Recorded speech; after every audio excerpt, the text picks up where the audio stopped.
Trash can over there. Okay, we're live. Paul. Okay, it's working. We just need to. I wouldn't call that a trash can. I would call that a trash. Trash can.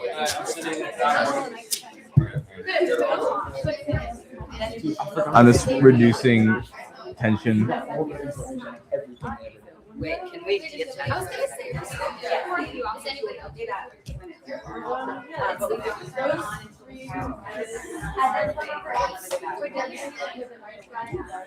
Yes! Can you hear it?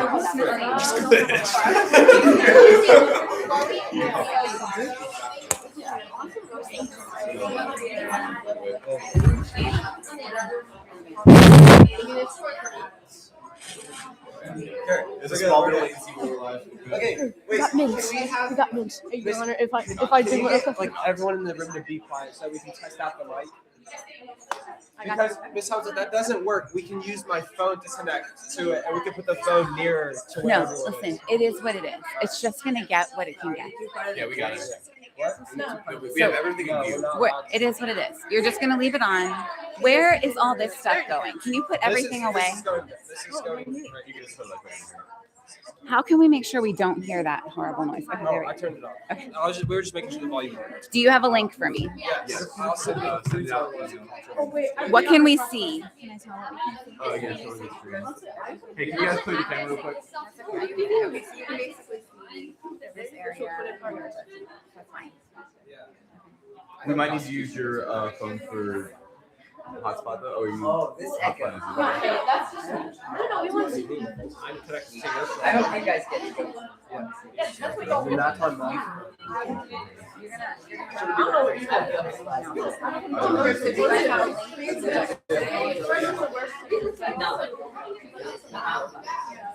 That's just and we're not touching anything. we're already going to be here monitoring.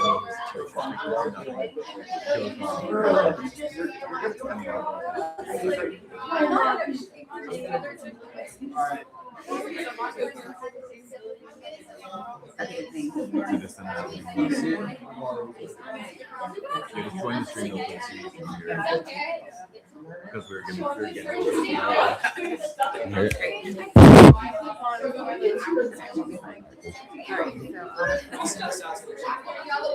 send it out to everyone.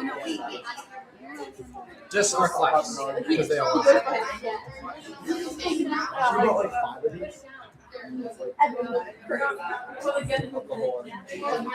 This one's the same name tag. Pull the edge to the end and cut a whole cloth.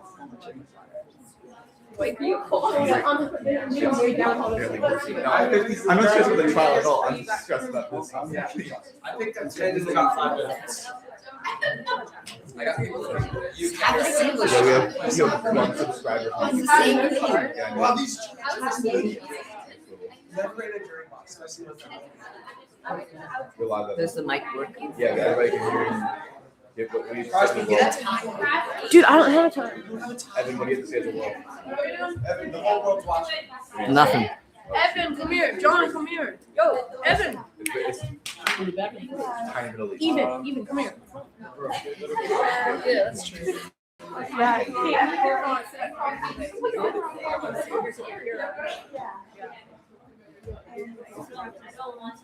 Are you guys planning on sitting there in the jurors?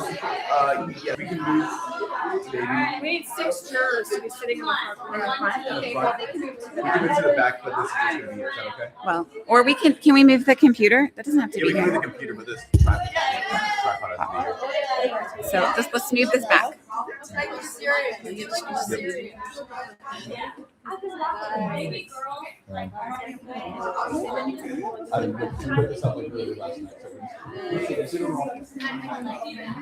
Yeah, that we gave it right.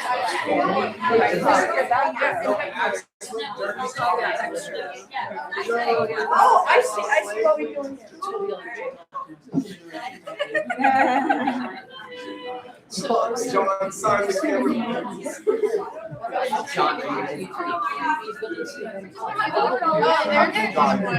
John.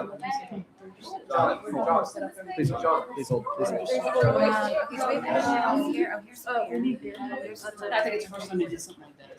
wait, where's Daniel? We sent it out. We're still waiting for Daniel. And John, where's the double time? Where's double time? Double time. What time is it? It's 12:45. she can have all in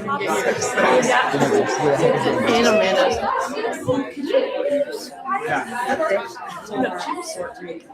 No, Molly.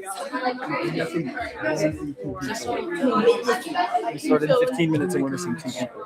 That's okay. We'll be fine.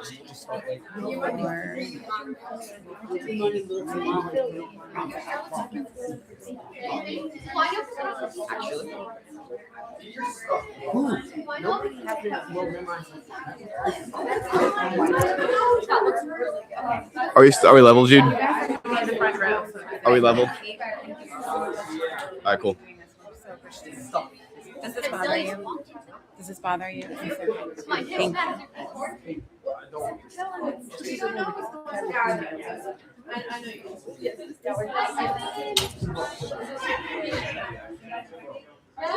Sounds.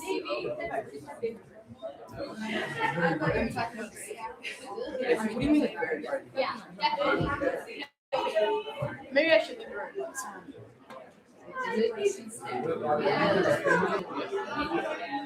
Well, they're not even going to be on the same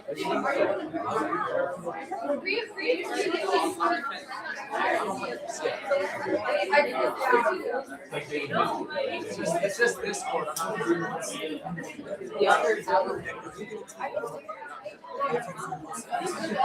There's a whole trial, and then you'll deliberate behind the door, and then there's another trial. And you'll deliberate. Yeah. It is, I think that's part of it, is to make you think of it from both sides. We need her. What are?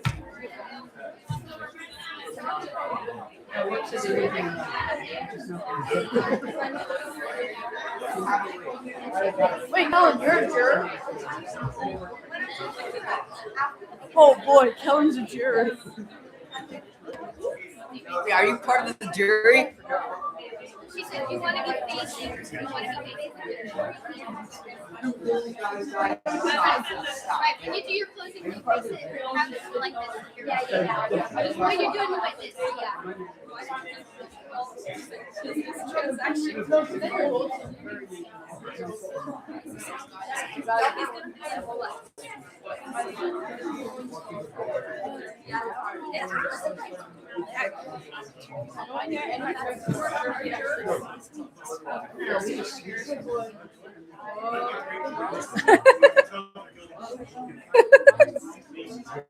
Kids have to decide the list.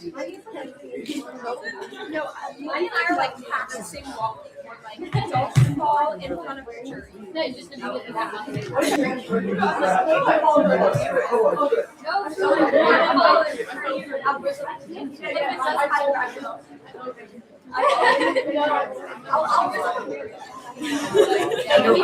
For the judge.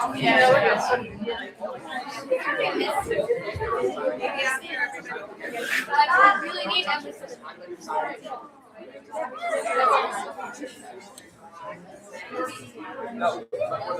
More this way, like here.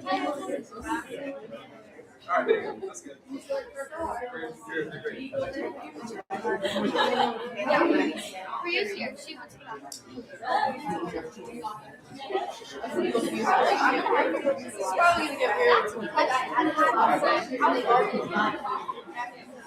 Probably sit.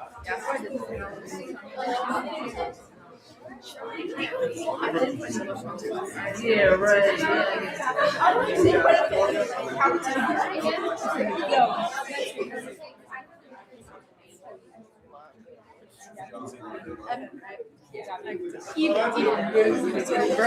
I'm calling by his actual name because I don't want to be rude. I get that all the time. No. It's okay, Chloe. It's okay.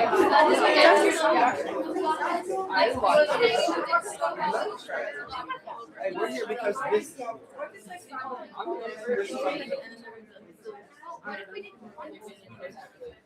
This house wanted it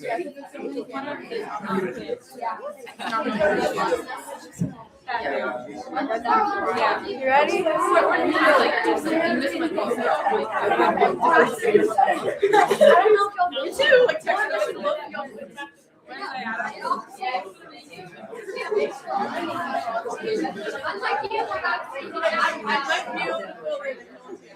I know one. Would you rather have one or run, run, run.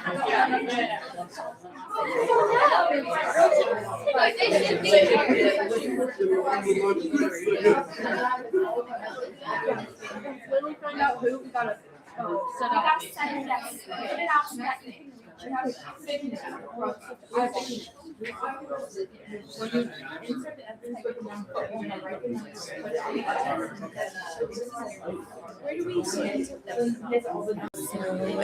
I'm already on this. Wait, say that again.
Where are we gonna stand? Yeah. Wow.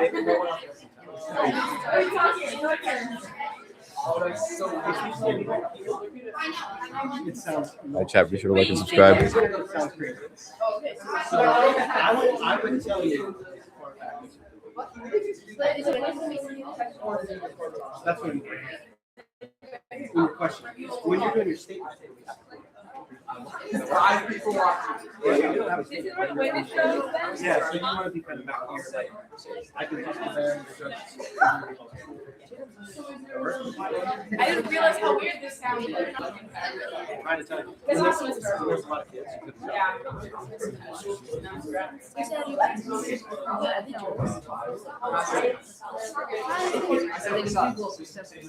So no, I can't have it here.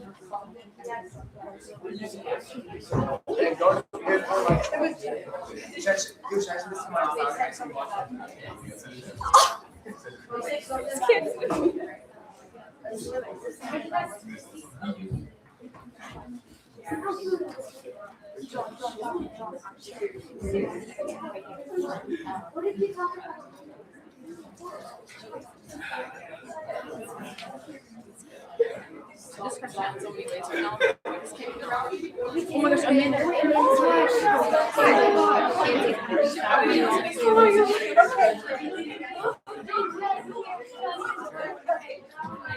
I think we have one chair back here.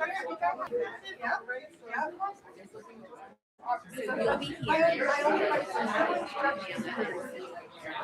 Okay. I will have instructions for this. I think we're gonna.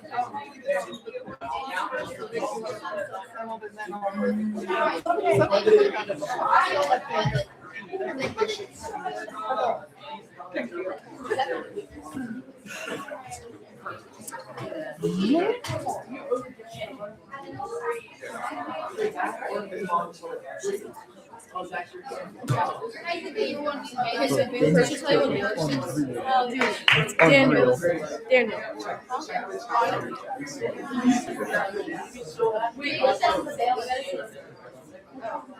Yeah. That area. Oh, shoot.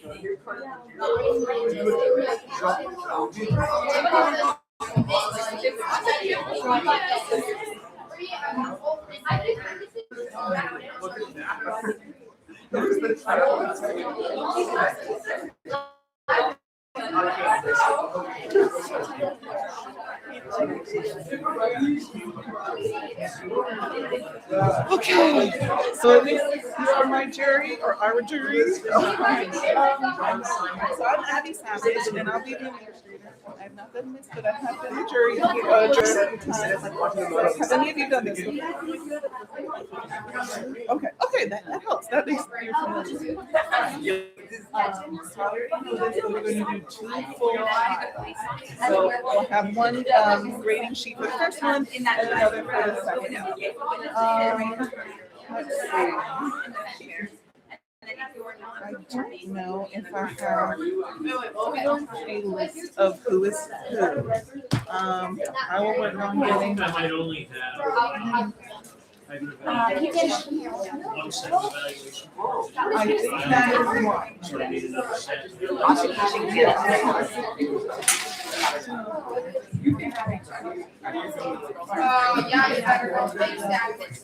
A few notes.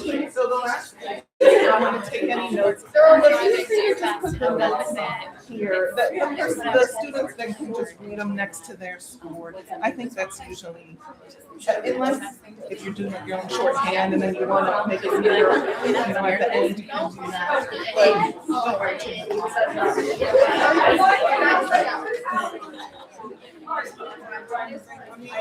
Yeah, then I'll give you the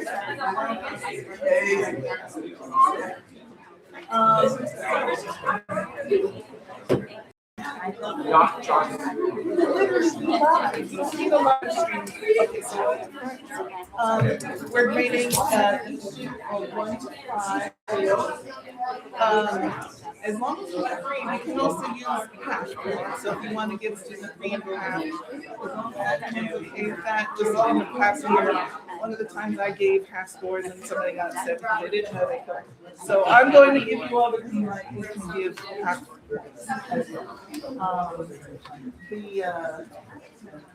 The bailiff only gets score when they are.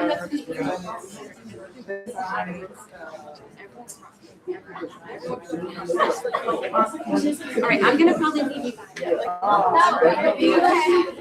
guys.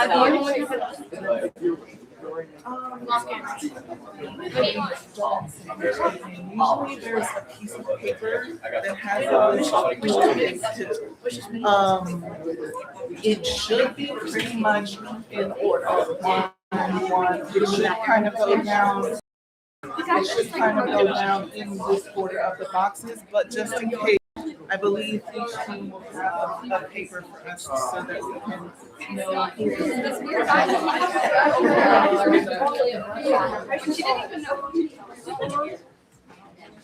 No, he used the Are You Christian?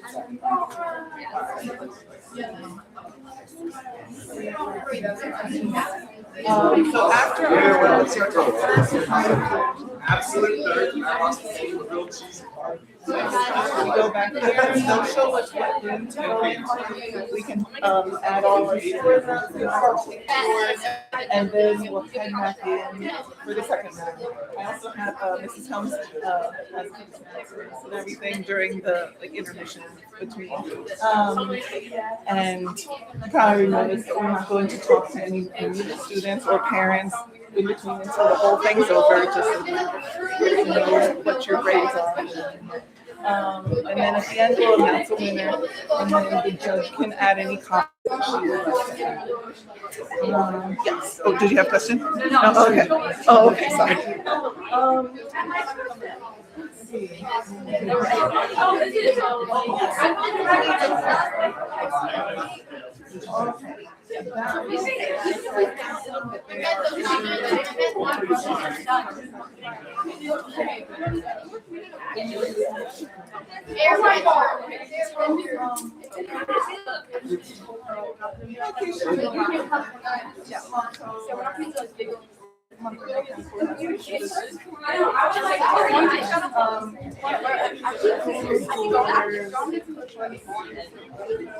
Oh, yeah, sure. I'll wipe your eyelid. For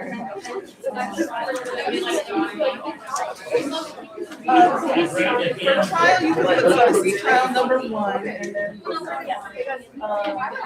and we have teams. We have Westchester and KOP. I think is there 2 classes coming together?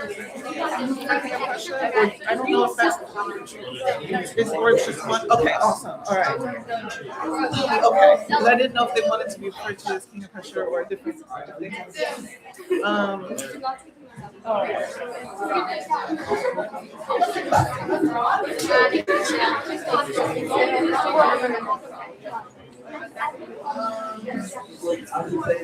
There is a spot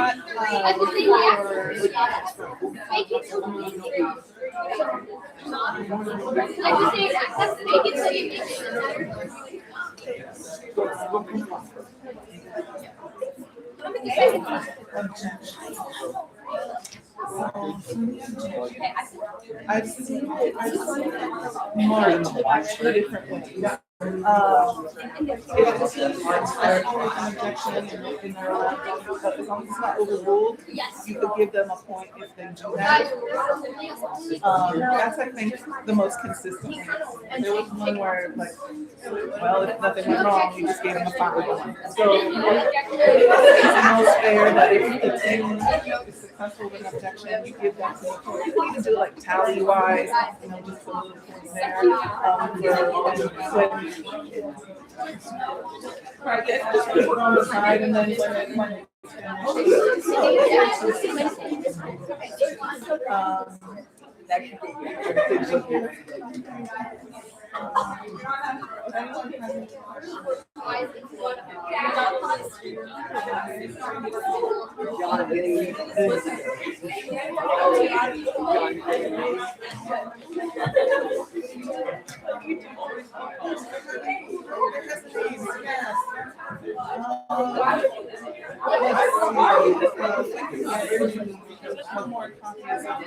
okay, that would be great.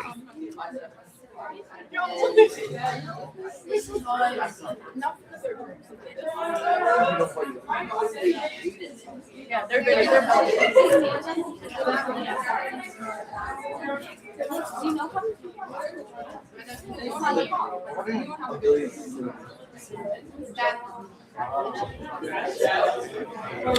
So I think we have enough for everybody now. So it has the order of events on the front as well, which I believe is also in your packet.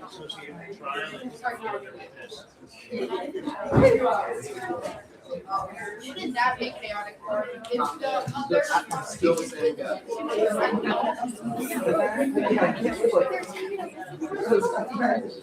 Yeah.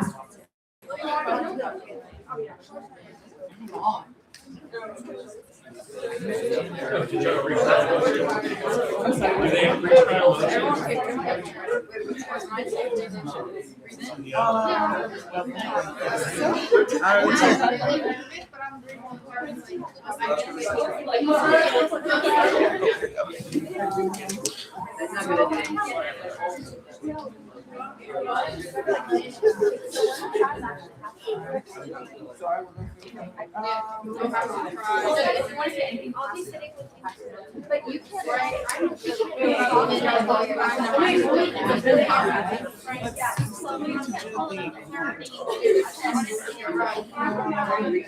It's 1 o'clock.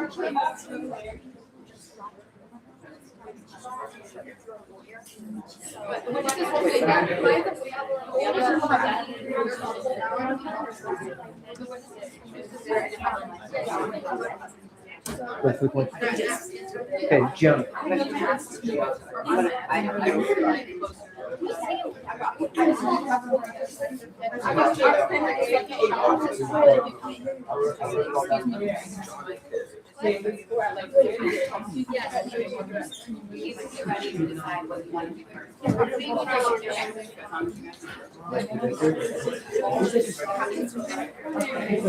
So we agreed that she's going to call it, okay? And then whichever side wins, you do Constitution or Defense first.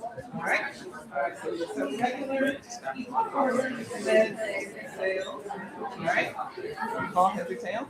Heads. All right? Hopefully I catch it. Heads. All right, we'll take defense. All right, King of Prussia is choosing to do defense first, Westchester prosecution.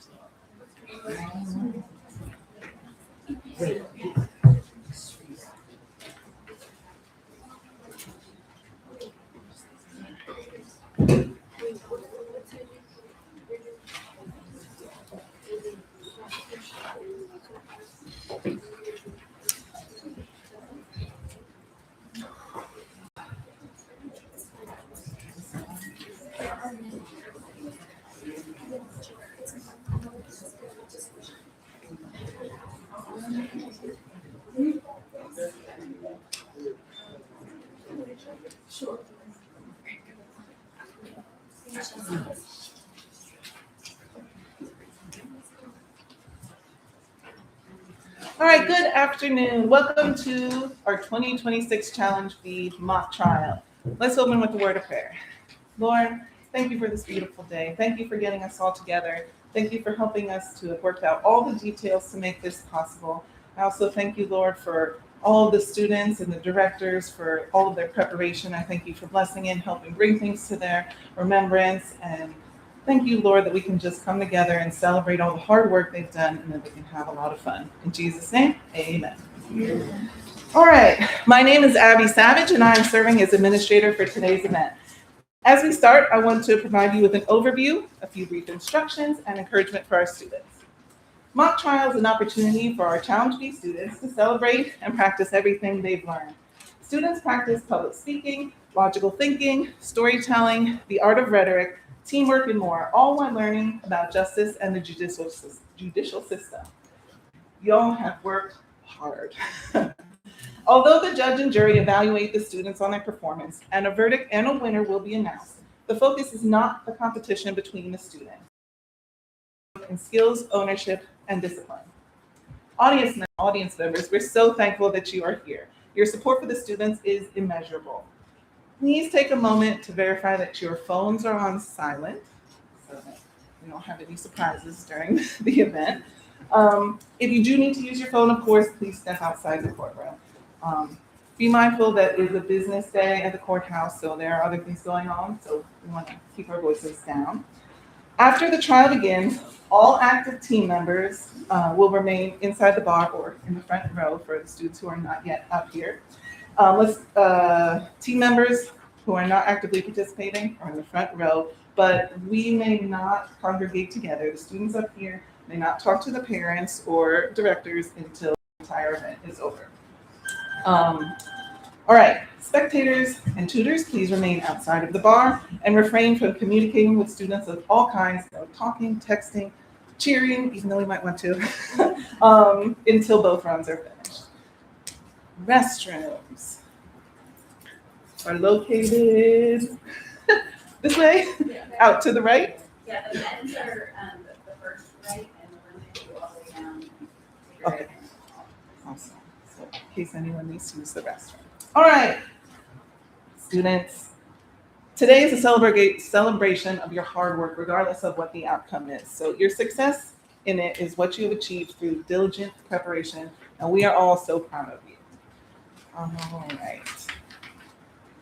For this mock trial, the King of Prussia community has chosen, now I have to remember, do the prosecution first. Defense, sorry, thank you. I should have wrote that in my little blank here. All right, King of Prussia will be on defense. And at this time, I will bring, the jury's already here. Sorry, I have a script. I'm a little nervous. The jury is right here. And the judge is right here behind us. We're so thankful to have her here today. And we are going to start. Is everyone ready? Students? Everyone's good? All right. In that case, bailiff, please open court.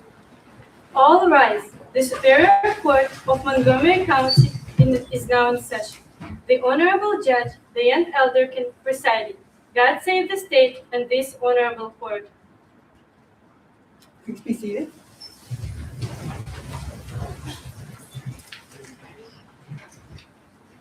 Hello, everybody. We're here today for the trial of Commonwealth versus Tatum Zillis. It's a case on the reckless homicide in the deaths of Artie Dent and Grace Hopper. With that, counsel ready to start? Plaintiff, would you like to start with your opening statement?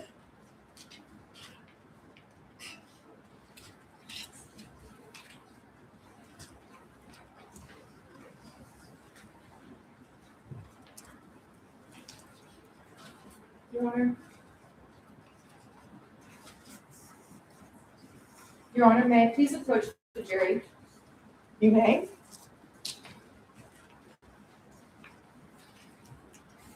May it please the court, Your Honor, and ladies and gentlemen of the jury. My name is Amelia Helms, and I will be giving the opening remarks for this case. Allow me to introduce my co-counsels, Mercedes Terenz and Melody Grimm. Today's case is about the preventable deaths of Grace Hopper and Arthur Dent. On August 31st, 2012, winds and rains from Hurricane Isaac poured down on the city of Philadelphia. But Tatum Zillis was determined to conduct an overweight lift in order to reach a deadline. This deadline would allow her to receive an extra $10 million. The deaths of Grace and Arthur could have easily been prevented if Tatum Zillis hadn't recklessly proceeded. Zillis was too focused on the deadline, and it resulted in dead lives. Zillis started Project Z with the goal of building housing over Franklin's Trench. She made an agreement with the city that if she finished by October 31st, then she would gain an extra $10 million. So Zillis pushed the construction to work at dangerous speeds, not caring about the injuries which were inflicted upon her workers, only caring about meeting the deadline. Because Zillis proceeded, the largest crane in the Northeast collapsed, killing 2 people. This crane was tasked with lifting 2 overweight panels in severely unsafe weather conditions. Zillis was too focused on the deadline, and it resulted in dead lives. The issue in the case today is the question of third-degree murder, and third-degree murder may be found where the defendant consciously disregarded an extremely high risk that her actions might cause serious injury. Zillis proceeded with the overweight lifts. She made reckless decisions to increase the pace of the project. The prosecution has the burden of proof, and we will show that Tatum Zillis is guilty of the deaths of Grace and Arthur beyond a reasonable doubt. We need to hold Tatum Zillis accountable for her reckless and deadly actions that ended up with 2 irreplaceable lives lost. We cannot let such reckless and dangerous behavior go unpunished. Zillius' focus in the deadline resulted in dead lives. Our first witness, Emerson Turnkin, will come to the stand as the site supervisor for Project Z. Turnkin will testify that Zillius' work reputation was that speed meant profit, and extra speed was worth paying for injuries. Turnkin will also show that when Zillius visited the construction site in January, she cut shifts and added safety sweeps. She cut safety sweeps and added tiring shifts, all so that the pace of the construction could increase. Finally, Turnkin will testify that Zillius knew of the expected dangerous weather conditions, rain and high winds. Our second witness, London Packard, will give personal insight to the reality of living in the trench. As someone who knew Artie well, London will show us that Artie's actions were disruptive, not dangerous. Packard will also testify to the increase in accidents after Zilius took over the construction site in January. He will explain how a letter was found in the trash from the city. This letter denied the approval for the August 31st lifts. Packard will also testify that Zilius was the one to wave the final green flag during the lifts. We will include evidence to show that Zilius had a reckless disregard for human life. First, we will show the weather reports, which include unsafe wind speeds during the lifts. Next, in the final OCIS report, we will show the 19 sloppy safety code violations found on the site of Project Z. In the conclusion of this report, the jury will hear how management failed to run the site properly. We will submit the licensing and inspection letter, showing that Zilius did not have approval for the August 31st lifts. She disregarded the law, staying fixated on the deadline, her personal goal. The crane rental term sheet will be entered, showing Zilius agreed to follow all OCIS codes. We will submit the memorandum of understanding, which shows that if Zilius met the deadline in October, she would receive $10 million. Finally, the catalog page will be shown. It indicates the roofing panels were 150 tons over the maximum load limit for the crane. Ladies and gentlemen of the jury, let me repeat that one more time. 150 tons over the maximum load limit for the crane. Now, the defense might say that Zilius's crane operator, Micah Stratton, was confident in the lifts, and that is why she proceeded. However, Micah was concerned about the weather. And as the owner of Project Z, Zilius should have ultimately chosen the safest option, not lifting. The defense might search for another alternative and try to pin the blame on Artie. They will bring up meaningless sightings of the squatter. However, London will explain how truly harmless Artie was. To blame something on the very person you murdered is unthinkably cruel. We will prove that Tatum Zilius was aware of the weather and the weight of the load the day of the collapse. We will prove that Zilius cut safety sweeps and added shifts to increase the pace of the project, trying to meet her deadline. We will show that Zilius did not have approval for the August 31st lifts. We will prove beyond a reasonable doubt that Zilius's reckless, malicious actions resulted in the death of 2 individuals. Zilius was too concerned about her deadline, and because of her greed for speed, to lie dead. We will ask the jury to find Tatum Zilius guilty of 3rd-degree murder. Thank you. Thank you, counsel. Defense, have an opening statement? Yes, Your Honor.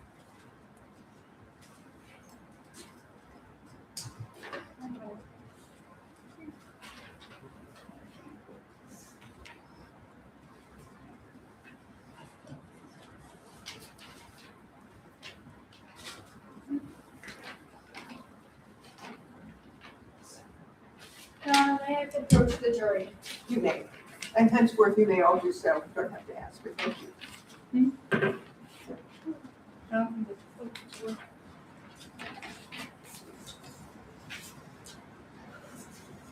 Hello, ladies and gentlemen of the jury. My name is Aubrey McGuire. This is Robbie Thuola and Virginia Finnegan, and we are the defense attorneys.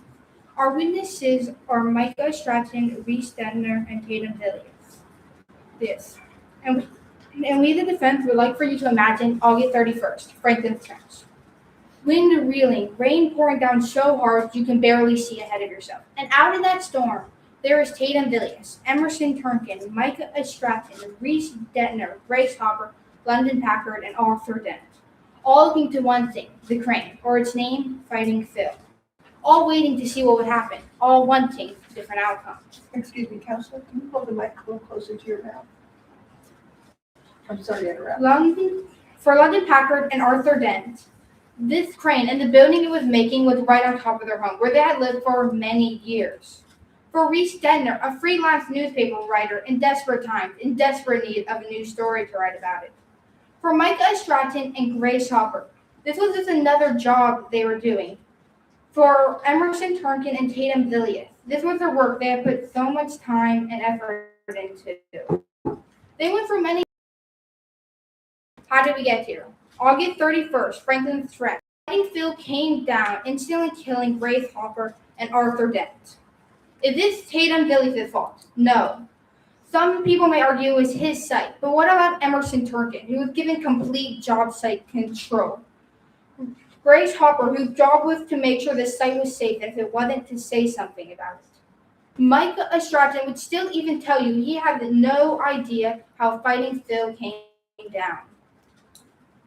Arthur Dent, a squatter living in Franklin's Ranch, on the verge of insanity, who was not very happy about them building on top of his home.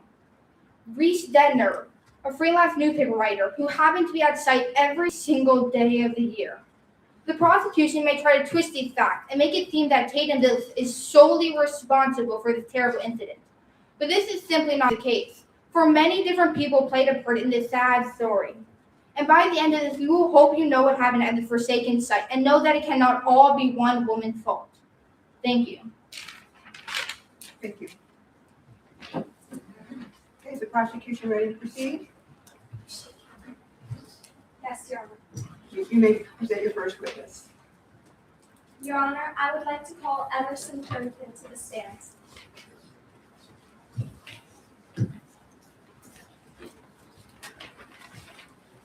Do you affirm that the evidence you shall give to the court and jury in this trial shall be the truth, the whole truth, nothing but truth? Yes.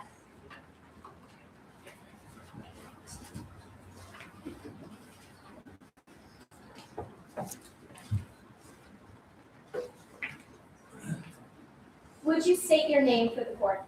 My name is Emerson Turnkin. What was your position in Project Z? I was the site supervisor at Franklin's Trench. I have a degree in construction management. I built my reputation slowly and carefully. I had a pristine record. When did you first meet Tatum Villius? Zilius first approached me in 2011 about working on the trench project. Did Zilius have a work reputation?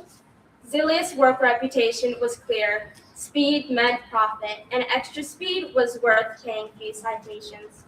For her, cutting corners was less expensive than playing by the rules. Was there an agreement when Zilius offered you the job? When Zilius first approached me, I was worried about her fast means good policy. She said her policy was behind her and promised me complete job site control. Boy, was that wrong. How did you run the site? I adhered to every code and refused to cut corners. I spent at least 2 hours a day on safety protocols and sweeps. What was Zilius's involvement in the site? Well, Zilius visited the site on January 10th, 2012, and everything changed. She began a rant, the pinnacle of which she said to me, "I don't care if people get hurt. We can pay for that. We can pay for anything but time. This project is going to get done." After that, she cut my safety checks again and again. What were the shifts like on Project Z? Well, after Zilius visited the site, they were disastrous. She added a second shift and accidents increased tenfold. She didn't care. I was running a 16-hour site alone. Were there any other concerns about Project Z? Well, I mentioned a squatter's presence on site to Zilius. She ignored it. And the other, more significant problem was the roofing panel for the building. What was the issue with the roofing panels? They were 200 tons over the max load limit for the crane, and the wind turbines made the weight unevenly distributed. Was Zilius at the site in the summer? Zilius was on site 24 hours a day. She added a third shift, and overtime became mandatory, all because of a bonus deadline looming in October. When I confronted her about the huge risk we were taking, she said, "Remember, my dear M, if we don't finish fast, we die. Nothing you say can change that now. Go make yourself look busy." What month were the lifting of the roofing panels scheduled for? The end of August, August 31st. What was the weather expected to be on August 31st? Hurricane Isaac hit the Gulf shortly before the lifts were scheduled, so there was supposed to be torrential rains. Did you update Zilius on the weather? I showed Zilius a weather report from the night before, showing the winds coming earlier. She ignored it, and I can't say I'm surprised. What happened during the first lift? Michael almost lost control and sent the first roofing panel into an apartment building. Did anything happen between the first and second lifts?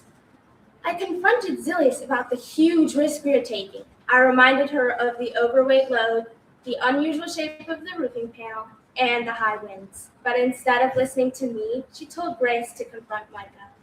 But Grace couldn't stop the lifts without Quinn Baxter's approval, so she went outside to watch the lifts from below. What was the weather like when it came time for the second lift? The rain was quieting down, but the wind was getting stronger and stronger. Your Honor, I would like to enter the following exhibit, marked as Exhibit Number 1, into evidence.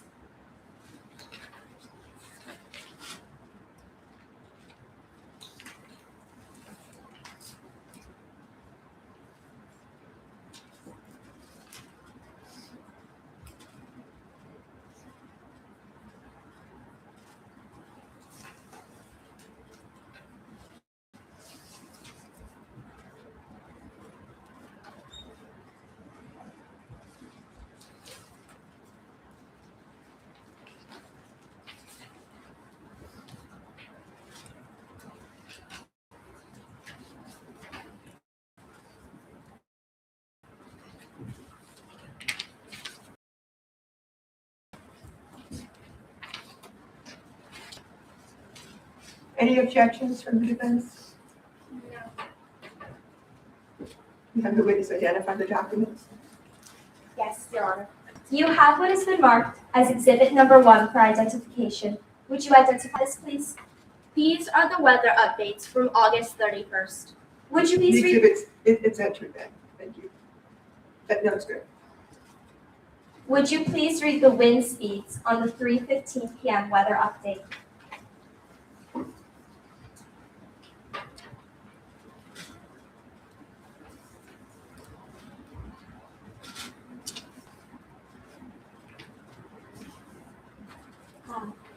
I don't think she has the citation. I'll repeat the question. Would you please read the wind speeds on the 3:15 p.m. weather update? Wind speeds at 25 to 27 miles per hour, with gusts at 30 to 35 miles per hour. Thank you. Were there any interruptions during the second lift? Half an hour through the second lift, there was a pause, and Zilius bolted to confront Grace. I saw them fighting over the green flag. Because of the weather, I can't be sure, but I was pretty sure I saw Zilius grab the flag from Grace and wave it in Micah's direction. What happened when the lift resumed? At the top of the lift, the roofing panel hit a gust of wind, and a huge... I would like to enter the following exhibit, marked as Exhibit Number 2, into evidence.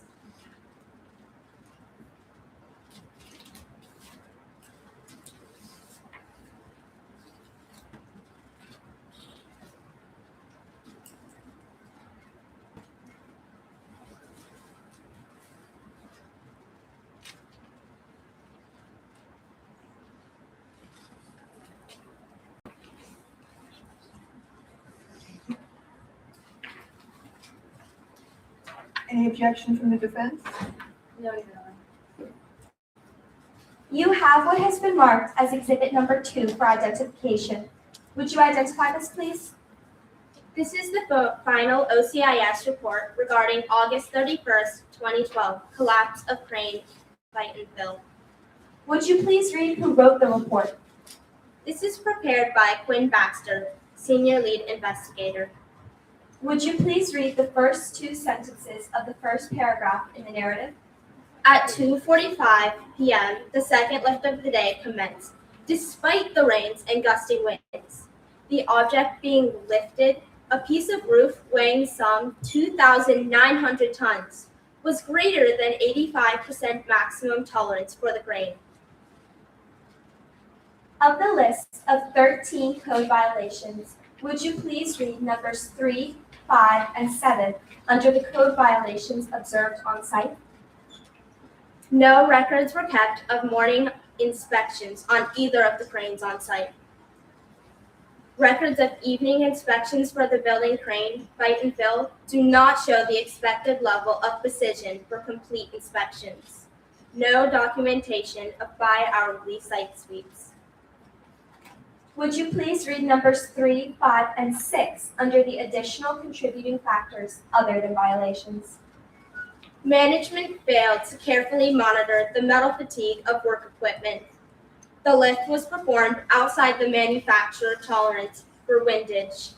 The lift was likely performed outside the manufacturer tolerance for lift weight. Would you please read the conclusion of the report? Management failed to ensure crane was properly maintained and workers were properly rested, then overloaded in an attempt to meet an artificial timetable. Management then attempted to lift despite dangerous, unmonitored winds, failing to recognize the danger inherent in lifting a convex object under the circumstances. The consequences were both predictable and tragic. Management's failure caused the death of 2 individuals. No further questions, Your Honor. Thank you. Cross-examination? Your Honor.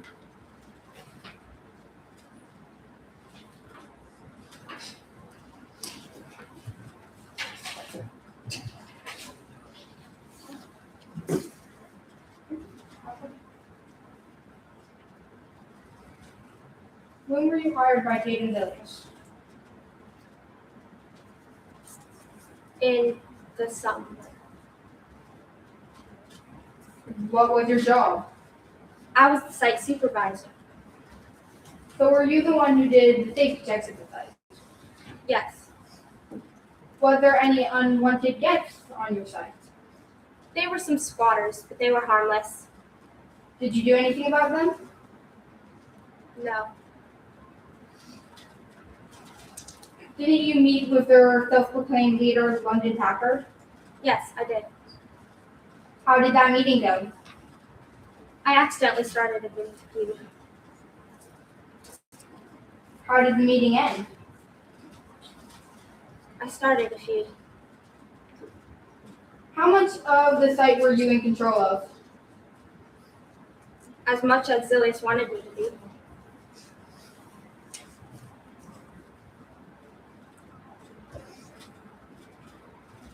Weren't you given complete job site control though? Officially? Yes, So why didn't you do something about it if you thought Tatum Villius is such a bad guy? he cut my safety sweeps. I had no control over it.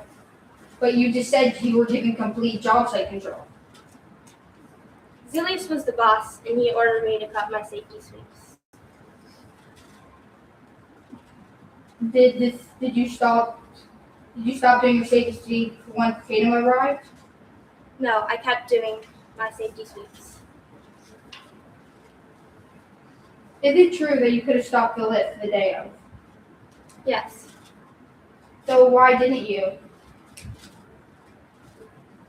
I would have been fired, and Zilius would not be happy with me. Are you sure you saw Tatum Villius take the green flag from the brakes, stop them? I'm not positive, but I was pretty sure. That's all, Your Honor. May I call your next witness? I would like to call London Packard to the stand, Your Honor.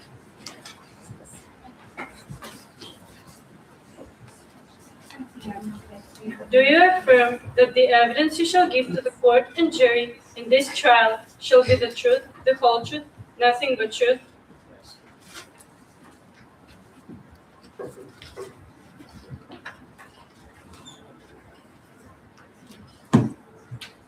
Could you please state your name for the court? My name is Lyndon Packard. What is Franklin's Trench? It was my home for over 30 years. When And it did- was a complete haven. When did I construction? was walking one bright and sunny day, while strolling through Philadelphia, It had good water, good cover, warmth from steam vents, and even clean water. It was a place where outcasts could feel accepted. When did construction begin on the trench? It began on the summer of 2011, and it was the saddest day of my life. Were there any residents living with you in the trench? Many lived with me until Zilius ruined everything. Were the residents of Franklin's Trench concerned about Project Z? After I watched the crane be moved onto site, I called a community meeting. Most of the trenchers took the news hard. They felt like they needed to leave, except for a man called Artie Dent. Who was Artie Dent? He was a fellow trencher who was upset at the construction on his home. He felt like he needed to take action. Did Artie do anything to affect the project? He used tools and graffiti, but nothing major. Turnkin explained how when Zilius visited the site in January, he began to make changes to the way things were being run. Did you ever observe any major differences? I watched as Emerson, under Zilius's orders, cut the safety sweeps. Someone's foot got run over by a forklift, someone nearly electrocuted by live wires laying in puddles, and I watched as a worker fell off when a ladder slipped beneath her. She was carried off on a stretcher, unmoving, even as Zilius ordered the next person up that same ladder. Zilius was not about to let anything slow down the project. Was there any chance of the construction stopping? Yes, there was. I was so happy at first. I found a letter in the trash from the city saying that the lifting of the roofing panels was not approved to proceed, but Zilius continued anyway, ignoring the law. Your Honor, I would like to enter the following exhibit, marked as Exhibit Number 3, into evidence.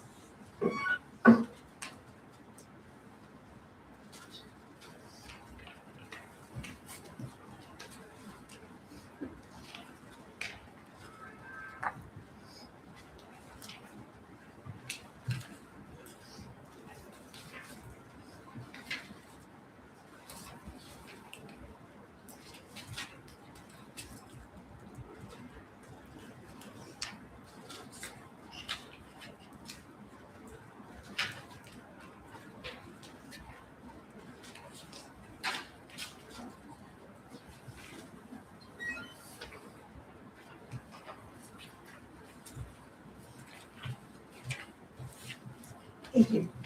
Any objection from the defense? No.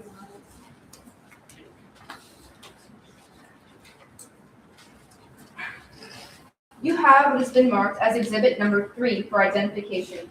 Would you identify this, please? This is the licensing and inspection letter from the city of Philadelphia. Is this the letter you found in the trash? Yes, it is. Would you please read the first 2 sentences of the first paragraph of the letter? The city of the Philadelphia Department of Licenses and Inspections is in receipt of your application for permission to conduct a construction lift above engineering limits. Although the application was well documented, additional information is required before we can reach a final agency determination of your request. What was the weather like on August 31st, the day of the lifts? I awoke to howling winds and rain. Did that stop the lifts? No, they continued anyway. What happened during the first lift? The panels were literally twisting in the wind, swinging back and forth. What happened next? I watched as Grace Hopper, the safety inspector, ran down from the manager's office, waving the red flag. Then, out of nowhere, Zilius ran towards Grace, yelling at her. He grabbed the green flag and started waving it furiously at the crane. I watched as the massive crane crumbled and crashed to the ground. No further questions, Your Honor. Cross-examination?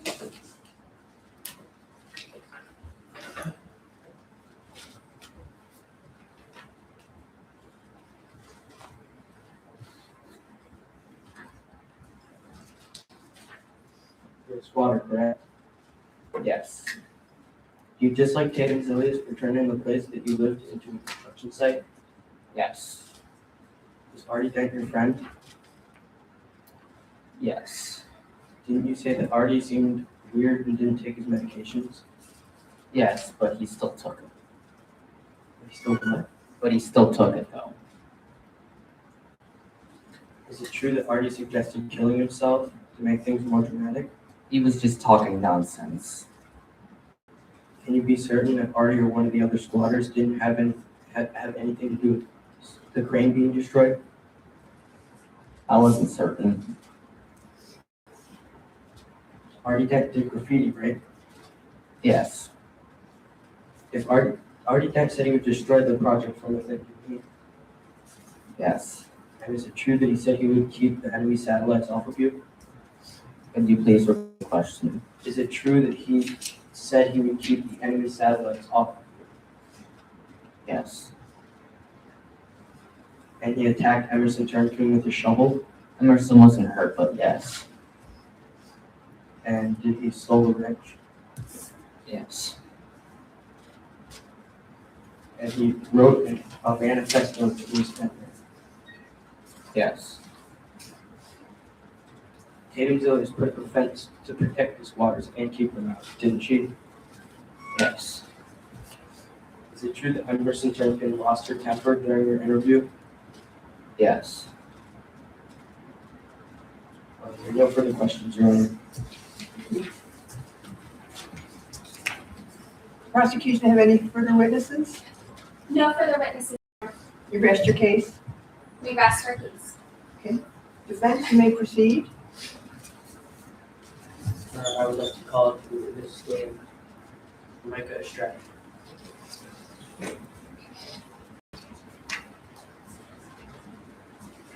Do you affirm that the evidence you shall give to the court and jury in this trial shall be the truth, the whole truth, nothing but truth? Yes.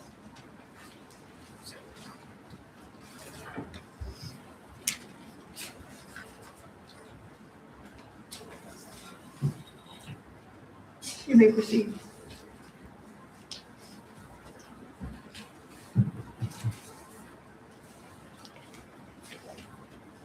Please state your name and occupation. I'm Micah Stratton, and I'm a crane operator and expert witness. How long have you been in the construction field? About 30 years. Do you have any college degrees? Yes, I have a degree in mechanical engineering from Drexel University. Who founded a Stratton Lift Systems and what is it? My mother founded ELS, and it's a mid-Atlantic premier provider of specialty cranes and sling systems. Your Honor, I offer Micah Stratton as an expert in the field of crane operations. Any objections? No objections, Your Honor. So admitted. Where were you at the time of the incident, August 31st, 2012? I was at Franklin's Trench operating the crane Fighting Phil for my company, Stratton Lift Systems. How long have you been working with the crane Fighting Phil? 18 years nearly exclusively. Have you maintained Fighting Phil up to the incident on August 31st? Yes, every 3 months we did a full safety inspection for metal fatigue. Was there another crane you could have used on this project? Yeah, but it was smaller and it could only hold 2,300 tons, so Zillies paid extra money to take out the safer crane Fighting Phil. Did you notice any safety hazards? Yeah, the biggest one was when the site supervisor, Emerson Turnkin, he had us lifting when the squatters were present, and they were purposefully walking under heavy loads without hard hats. Where's the crane's maximum engineering load for lifting weight? 2,750 tons. Did you lift panels that were...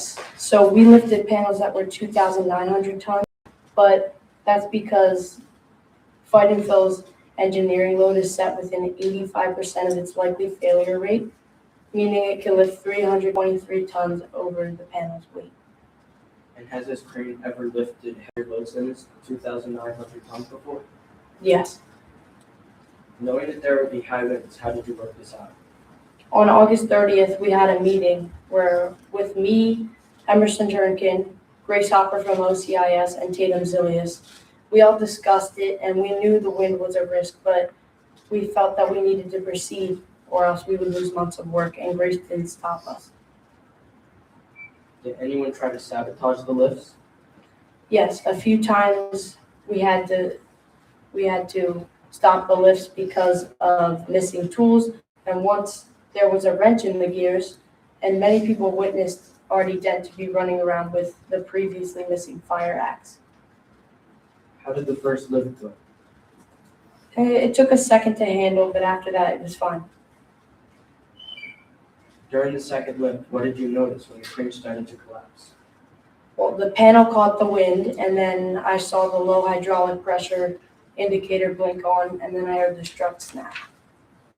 In your professional opinion, what could have caused the crane to collapse? Well, it would have definitely been really difficult for the wind to knock over a crane so big, but if a squatter with that missing fire axe had chopped my hydraulic lines at the wrong time, it definitely would have slowed down the spin enough to knock over the crane. No further questions, Your Honor. Cross-examination? Yes, Your Honor.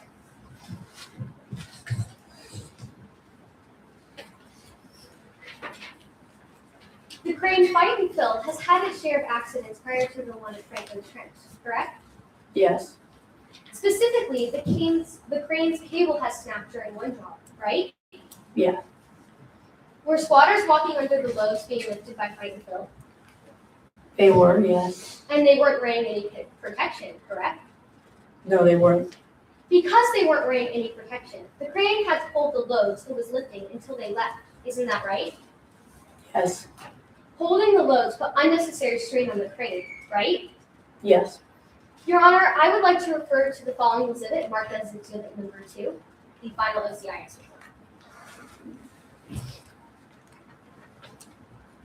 Would you please read the first sentence under the heading Faculty Findings? Upon examination, crane fighting fill had collapsed completely. Can you please continue reading it? Examination of northwestern support leg was consistent with complete metal failure. Thank you. So after the crane collapsed and was examined, complete metal fatigue failure was in the northwest leg, correct? Yes. The crane had a maximum engineering load of 2,750 tons. Isn't that right? Yes. But the roofing panels each weighed over 2,900 tons, correct? A yes or no will suffice, Mr. Estrada. Yes. The crane has lifted overweight panels in the past, correct? It has. During an overweight lift, the crane's hydraulic line was broken. Isn't that right? Yes. During the overweight lift on August 31st, the low hydraulic pressure warning light blinked on. Isn't that right? A yes or no will suffice. Yes.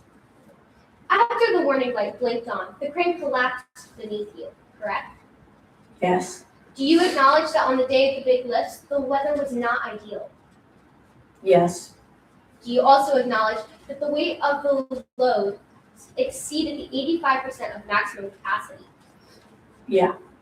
Do you also acknowledge that because of these conditions, it's likely that even a brand new hydraulic kit could have snapped? Can you repeat the question, please? Do you acknowledge that because of these conditions, it's even likely that even a brand new hydraulic line could have snapped? Yes. No more questions, Your Honor. Defense have any other witnesses? Your Honor, I would like to call up to the stand restate.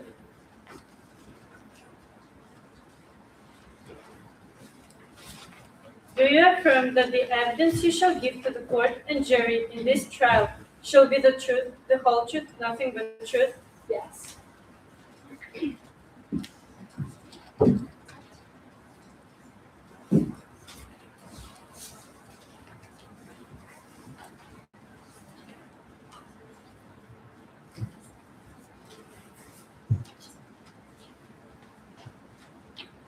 Please state your name and occupation. My name is Reese Santner, and I'm a reporter and a journalist. Do you have any degrees? Yes, I have a bachelor's degree in English and communications and a master's degree in journalism for Syracuse University. What interested you most about the Franklin's Trench project? It was a great opportunity to gather information for my article, Trench Warfare. What squatter interested you the most? Artie Dent. Why did he interest you out of all the other squatters? He was obsessed with resisting the loss of his home, and he would cause a lot of mischief. What kind of mischief? Usually tagging machines and moving tools. What did he call that? He referred to this as Operation Turtle. Did Tatum Zilius do anything to protect the squatters? Yes, he put up a fence. Your Honor, I would like to submit into evidence Exhibit 4.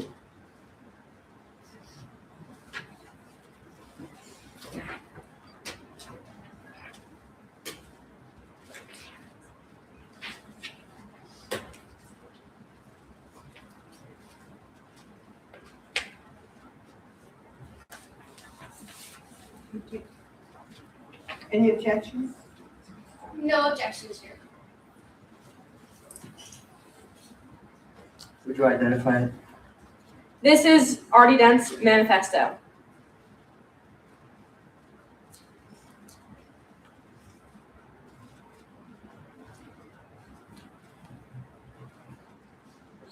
It's admitted, thank you.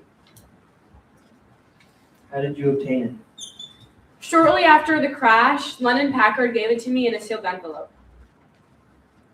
Did the document say anything about what he intended to do? Yes. He writes, "This wrench in the works will allow me to rage against the alien machine." On the day of the accident, August 31st, 2012, who made the last call to proceed on the second? Grace Hopper. And why did you say in your statement that he shouldn't be charged with murder? Because third-degree murder requires proof of malice. You were there on the day of the accident. Did you see any malice? I did not. And did you see Tatum Zilius intentionally try to harm anyone? I did not. No further questions. Cross-examination?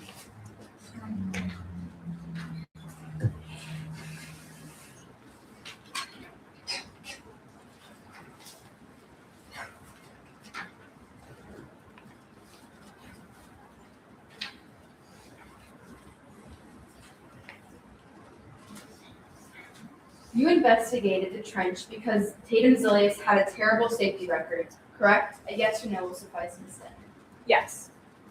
Although Artie would make mischief on site, it was never any serious harmful action, simply tagging machines and moving tools, right? Yes.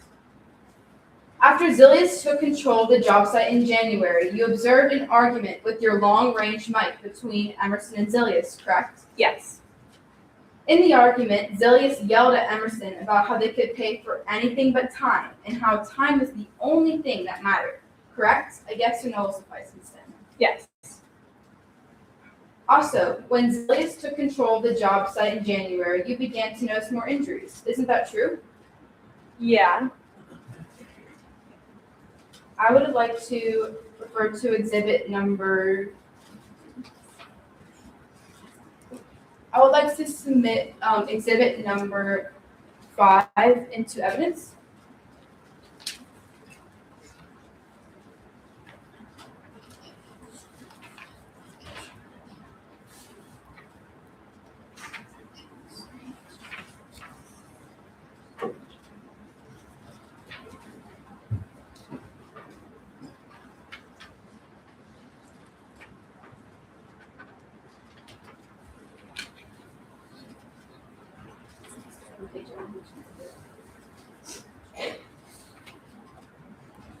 This is the correct evidence. This is the third page. I'm just going to have to read the third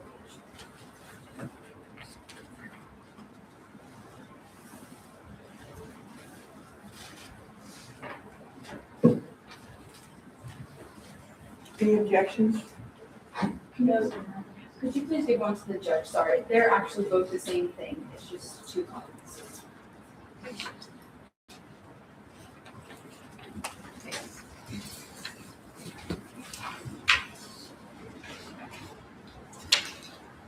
Would you please read the first paragraph of page 3, Exhibit 5, Trench Warfare? It's The top. Would you please read the first paragraph of that page? There's a scar in the city of brotherly love, and it's runs deep. Cause since we go by a railway line, you won't even find on a monopoly board. The strip. Sorry. Let me just pause real quick. You have the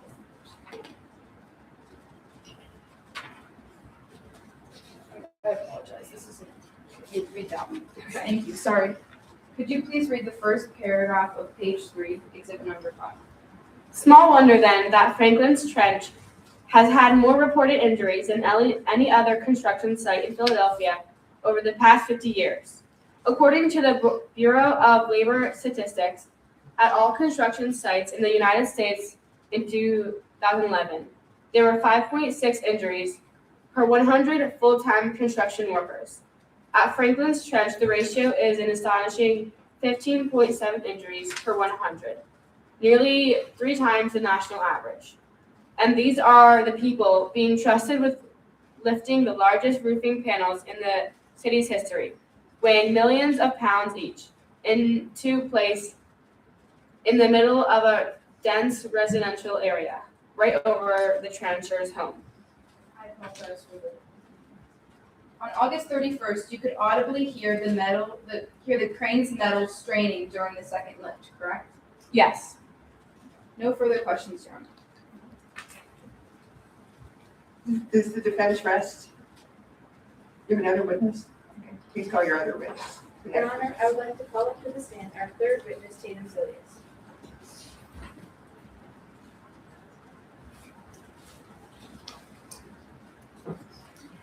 Do you affirm that the evidence you shall give to the court and jury in this trial shall be the truth, the whole truth, nothing but truth?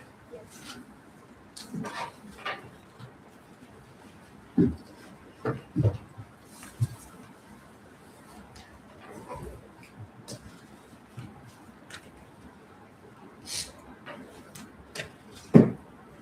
State your name and occupation, please.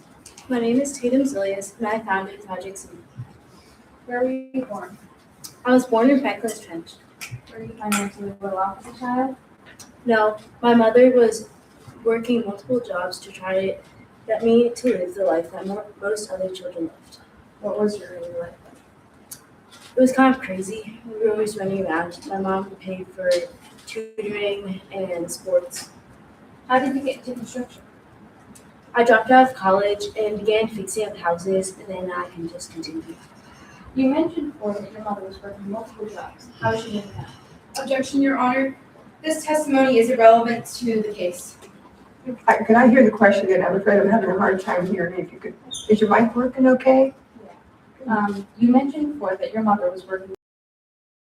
And you have an objection? Yes, ma'am. And how this is relevant to a crane falling. This is about her mother. I just don't understand how. I'll let it in. We'll see where it goes. Could you repeat the question? You mentioned before that your mother was working multiple jobs. How is she doing now? One of the first things I did when I dropped out of college was to buy and fix up a house for her, so she's doing really well. Did you start your business by yourself? I did, and as I gradually gained momentum, I hired more people. You said you dropped out of college. Did you end up finishing your degree? I did. I went back to schooling to earn my MBA. When was Project C started? It began in January 2010. What materials did you use? I used only the best. Even though they were much more expensive and harder to find, safety was really important to me. Who did you hire for this project? I hired ELS, Stratton Lift Services, and Emerson Turnkin. Where did the money come from? The project was funded by the city of Philadelphia, but the cost exceeded what we thought it would, so I began just paying from my own pocket. How much were you relying on Turnkin's safety decisions? I mean, I was relying on her. I trusted her. Was Turnkin staying on top of the work? To be honest, no. When you heard the weather report on August 31st, how did you react? It wasn't what I had planned for, but I thought we could still do it. What was Micah Stratton's reaction? He was confident we could still lift. Did OCIS give you approval to continue? Yes, How did the first lift end up going? it wasn't exactly what I planned for again, but a lot of things weren't that day, but it went. Was Micah encouraging you to proceed? Yes, Did you intend to place your career in danger? absolutely not. As I said before, I had already paid for much better materials, so they would be safer. How did the presence of the squatters on site affect the timeline and your ability to work safely? I mean, they just really slowed things down, and yeah, they did small things always, but it just slowed us down a lot. Were you aware that stopping the lift could have led to a collapse of the entire structure? I was. We were securing panels, which meant that if we didn't get them done and a hurricane was coming, it was likely that the whole structure would collapse. Did Micah ever pull the emergency brake or refuse to operate that day? No. When the wind started picking up, what was Micah's professional assessment of the risk? He thought we could still live. How much have you already invested into this project? Much more than I imagined, but I was willing to pay with my own money to keep my crew safe. Why was it critical that this project stay on schedule for the community? I mean, this whole project was critical for the community. I was getting people safer homes to live in, and I know what it's like to live in Franklin's Trench, and it was not safe. No further questions, Your Honor. Cross-examine. Yes, Your Honor.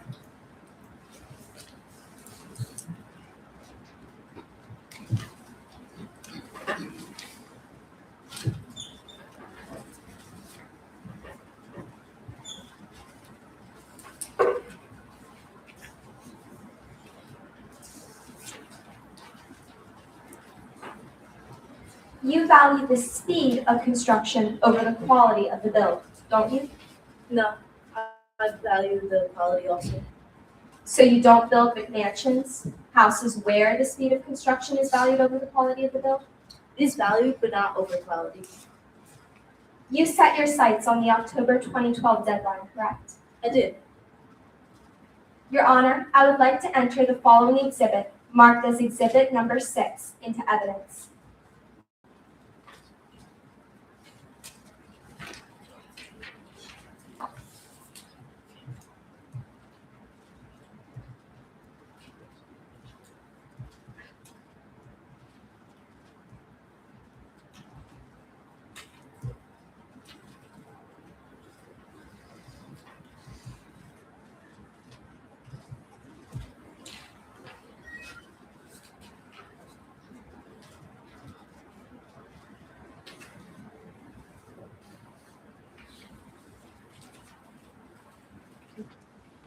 Any objections? Yes, Your Honor. You cannot enter an exhibit in cross-examination. During cross-examination? Yeah, you cannot enter exhibits in cross-examination. I'll allow it.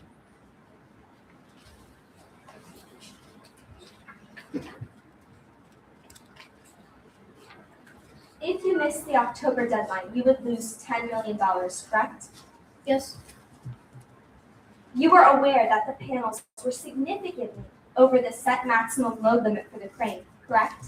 A yes or no will suffice in this. Yes.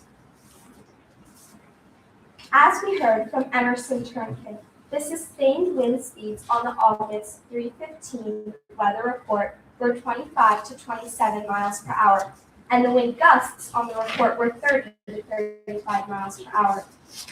On August 31st, both the sustained winds and the wind gusts were over the maximum tolerances for the crane, correct? Yes. This city had to legally approve the lifting of the overweight roofing panels before you could proceed, correct? Yes, that's why we sent them a letter. However, you did not receive the city's approval, correct? I guess or no will suffice in this. No. So your firm performed an illegal action, agreed? Yes, but we did send a letter to them. Micah, the crane operator, said he could perform the lifts if the lifts would be finished by the time the wind increased, correct? Yes. You were shown a revised weather report by Emerson Turnkin that said the dangerously high winds were coming earlier than expected. Isn't that right? Yes, but we were securing panels, so we needed it secured unless the whole thing might have collapsed. But despite Micah's warning, You didn't think the weather reports were a big deal since they were a couple hours old, correct? No, I thought they were important, but he told us we could keep lifting, so we kept going. Multiple times during the lifts, Grace Hopper of OCIS expressed her concern and doubt about the safety of the lifts. True? Yes. Grace wanted to initiate a complete site sweep after the squatter was cited for a second time, correct? Yes. Yet you only ordered a quick sweep, correct? A yes or no will suffice, Ms. Sills. Yes. Finally, you shoved the green flag at Grace to have her commence the continuation of the second lift. Isn't that true? Not really. She took it. No further questions, Your Honor. Does the defense rest now? Rest. Okay, thank you. Then we'll move to closing statements. So we'll have the prosecution go first.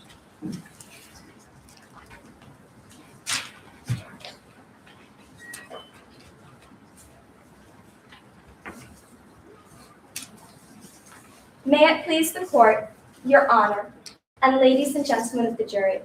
My name is Mercedes Strenz, and I shall be making the closing remarks for prosecution in this case. Arthur Dent and Grace Hopper will never breathe again. They are dead because Zilius was so focused on meeting the October deadline that she rushed the construction, not caring about the safety of her workers. This case not only matters to Artie and Grace's loved ones, but to all the construction workers of Pennsylvania, that they know the construction sites prioritize their safety. We are here today to hold Tatum Zilius accountable for her unforgettable and unfixable actions. Third-degree murder is any killing with malice. To find Zilius guilty of third-degree murder, the prosecution must prove beyond a reasonable doubt that Arthur Dent and Grace Hopper are dead, that Zilius killed them, and that Zilius did so with malice. In the past case of Commonwealth versus DeStefano, malice is defined as recklessness of consequences, and malice may be found where the defendant consciously disregards the extremely high risk that their actions might cause injury. Zilius was aware of the overweight load and the windy weather, yet she still proceeded with the lifts, consciously putting others in danger. Now, it is undisputed that on August 31st, a crane collapsed on a construction site and killed 2 people. This crane was lifting an unapproved, overweight load in intense winds and rain. Members of the jury, you have heard from 2 witnesses, Emerson Turnkin and London Packard. Turnkin told us that Zilius had a clear work reputation. Speed trumped safety. She informed us that when Zilius visited the site in January, she cut safety sweeps and added shifts, resulting in an immediate increase in accidents. Her reports of conversations with Zilius showed that Zilius would have nothing slow the pace of the project. Zilius was too focused on the deadline, and it led to dead lives. The second witness you heard from was London Packard. He testified to knowing Artie Dent personally. He reported that Artie only ever moved tools and graffiti, neither of which are actions that would bring down a crane. It was Packard who found the letter in the trash saying that the lift was not approved. And finally, Packard testified to seeing Zilius grab the green flag from Grace and wave it at the crane. Again, Zilius was too focused on her deadline, and it led to dead lives. We have also shown you the weather reports from the day of the crane's collapse. The reports predicted high winds with gusts that surpassed the crane's maximum capacity. The licensing and inspection letter clearly showed that more information was needed about the lifts before they even had a chance of being approved. Lastly, the final OCIS report was submitted, and it showed 13, I repeat, 13 violations which were observed on site. These violations prove that Zilius was more concerned with meeting her deadline than she was with the safety of her own workers. The jury has also heard from 3 witnesses from defense. Reese Stentner confirmed that Zilius had a horrible safety record for construction sites. Micah Estraden reported that the last time the crane lifted an overweight load, the hydraulic line snapped. In today's case, it was the same hydraulic light which flashed right before the crane fell. Estraden shows that the crane could have collapsed without a squatter's interference. Zilius herself admitted to locking her sights on the deadline, and she confessed to knowing about the weight and weather limitations for the day of the lift. Finally, Zilius admits that she did not have approval for the lifts from the city. The defense promised that they would present reasonable doubt by showing that Zilius proceeded because of her crane operator's confidence. However, the crane operator was concerned about the wind, and he explained how the weight of the load was beyond the crane's maximum limit. As the owner of Project Z, Zilius should have acknowledged the risks and ultimately chosen the safest option, not lifting. The prosecution has proven that Zilius did not have approval for the lifts, that she knew the panels were overweight, and that she was aware of the dangerous weather. Desperately trying to meet her deadline caused Zilius to disregard the fact that her actions might cause injury, which is the definition of malice. We have proven beyond a reasonable doubt that Arthur Dent and Grace Hopper are dead, that Zilius did kill them, and that Zilius did so with malice. She was too focused on her deadline, and it led to dead lives.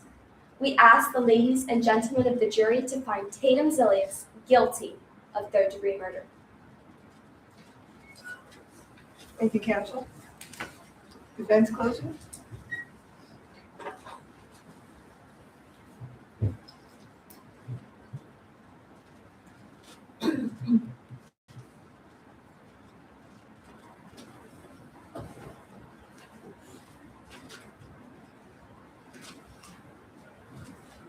Good evening. My name is Virginia Finnegan, and these are my partners, Robbie and Aubrey. Members of the jury, what happened at the Franklin's Trench site was a tragedy. No one disputes that. But the prosecution is asking you to turn a heartbreaking accident into a murder. To find Zilius guilty of third-degree murder, the Commonwealth must prove malice, a wickedness of disposition, or a hardness of heart. Does that sound like Zilius? Or does she sound like a woman who spent her life building something from nothing, only to see it collapse in a freak accident? We heard testimony about squatters. We heard about the tension, the trenchers, and the constant interference with this project.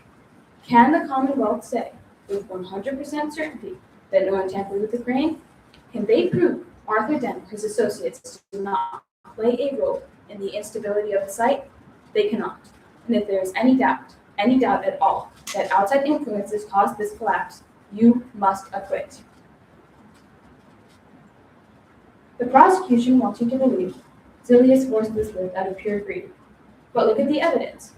Experts have testified that cranes are complex machines. Sometimes they fail. High winds are extremely unpredictable. Zilius was pushing to meet a deadline. Yes, but that is what builders do. This is negligence at worst, but it is not murder. Pushing to meet a deadline is not wickedness of heart or disposition. It is the reality of the construction industry. The Commonwealth has told you stories of a disaster to stir your emotions, but your job is to look at the law. There was no wickedness here. There was a storm, there was a deadline, and there was a mechanical failure. Do not let the prosecution's need for a scapegoat result in a second tragedy today. Return the verdict, not guilty. Thank you. Thank you, counsel.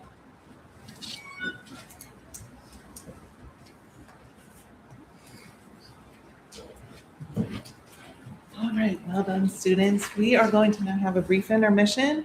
If we just remember to keep our voices low because it is a business day. What time would you like to start the second round? Do you say what? Okay. Let's say 2:30. We will begin round two. All right. Thank you.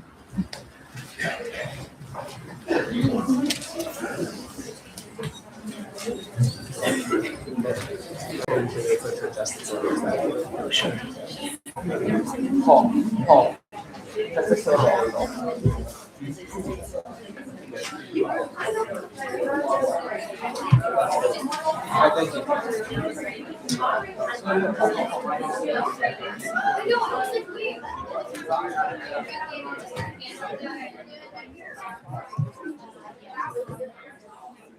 Thank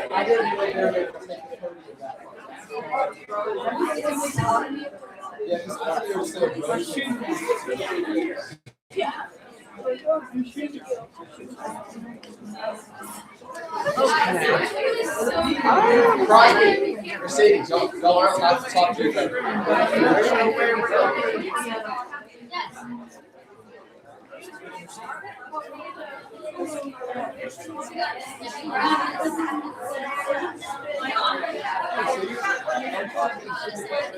Thank you very much. All right.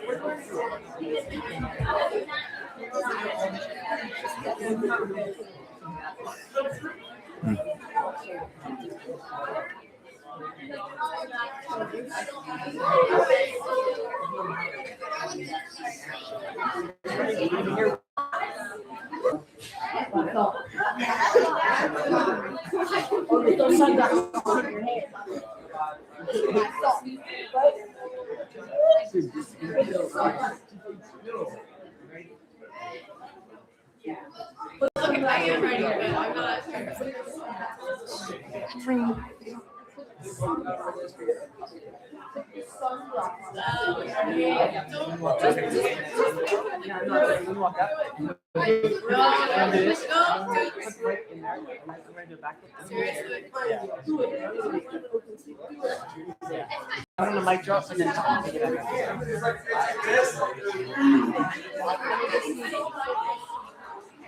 That's great.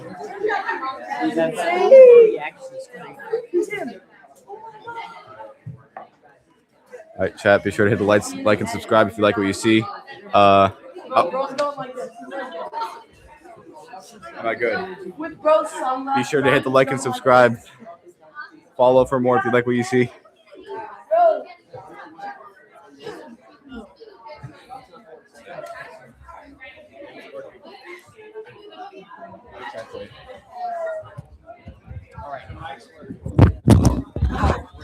I used to be a professional There. They're gonna make him go deaf, bro. RIP headphone users. Yeah, that was terrible. No wonder you lost. All right. You want to do the opening statement? Okay, what's up? I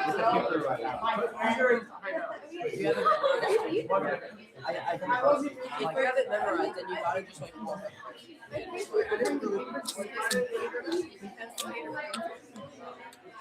I feel like yeah. And then you can turn. Woo! Yeah, to be able to make something visual. I can just have the paper there and just read it and like move it where my head goes, and I'll be like, yes. Yeah, and I'll have the mic too, and if I had to touch the laptop. Yeah, that's why it's called super. Yeah.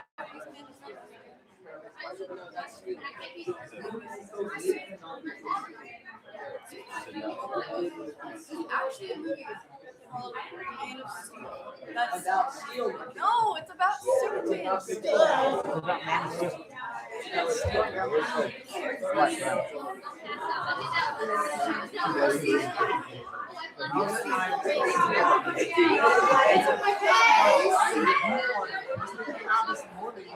Have you seen the movie? No, it's Man of Steel. Live stream is on.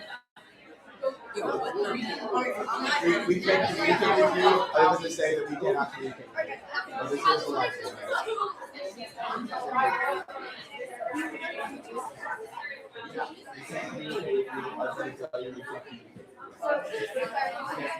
Joe, this got 25 views.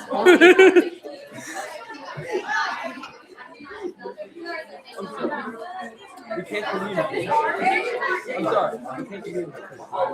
I'm sorry. We can't communicate. I'm sorry. We can't communicate.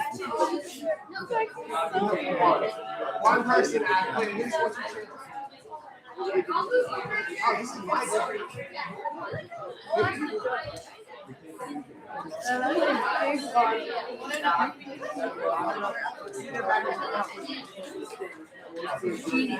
So no one sees it.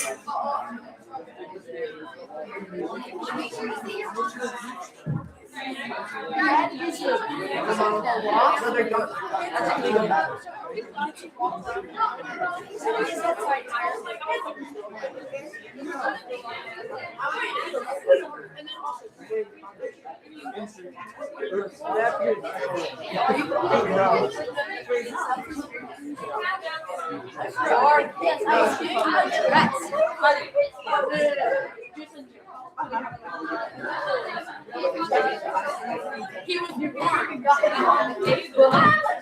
It would be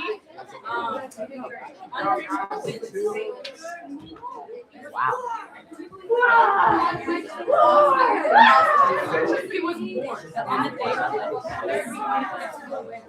he was born. That they were. You guys are on live.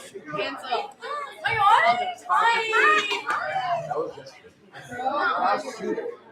You were so unbelievably moving. Oh, do you dare that? Oh, Chance was like, yeah? Yeah, I did. Wait, did you go up yet? Me? Yeah. No. And he won't dab me up. I'm like, you're gonna do this. Dab me up.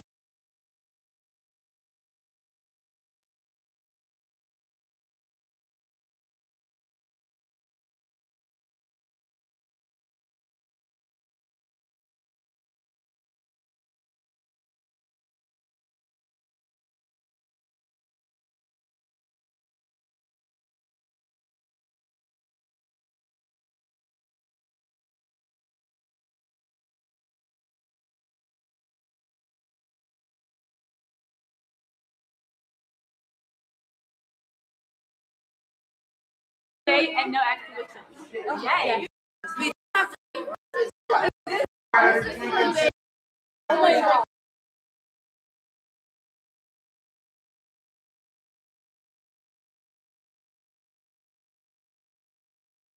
I do that in Latin, and I don't know how to do that in Latin.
For the first stream lasted for like 3 hours, and I had like 20 people on here. We tapped out.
Oh, wait, come down.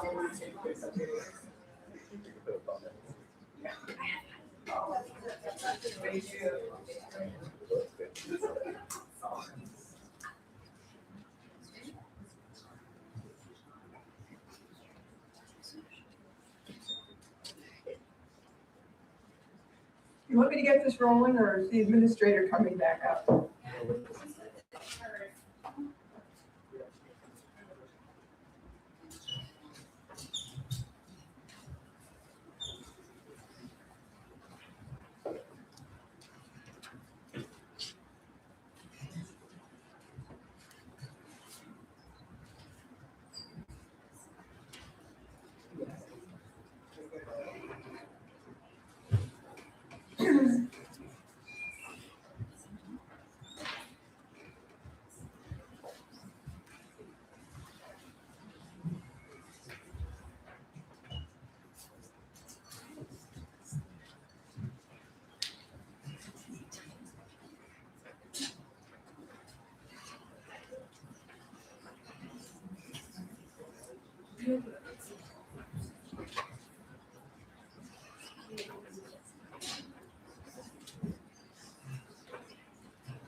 All right. Thank you all for your patience. All right. Everyone all set? All right, for the second round, sorry, I'm lagging. Westchester Community will be defense, King of Prussia prosecution. Bailiff? All right. I can get used to this. The Superior Court of Montgomery County is now in session. The Honorable Judge Diane Elkin presiding. Please be seated. We're here today in the trial of Tatum Zillius for reckless third-degree murder in the deaths of two individuals at the site of a crane accident. And we'll start with opening arguments from the prosecution.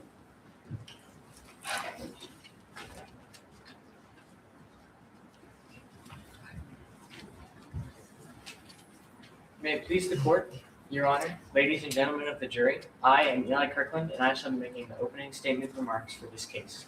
I would like to introduce my co-counsel Gianna Ford and Nancy George. I would also like to introduce witnesses Emerson Turnkin and London Packard.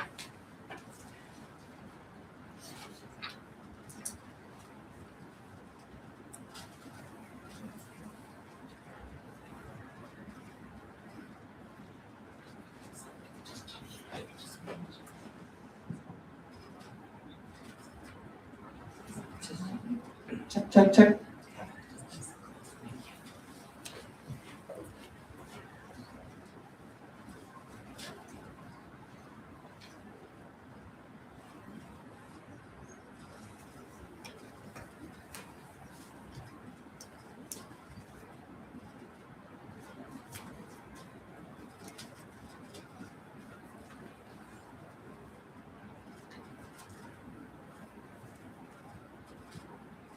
On August 31st, the day of the lifts, the crane Fighting Phil collapsed, being piloted by Micah Stratton, and the lifts being directed by Tatum Zilius.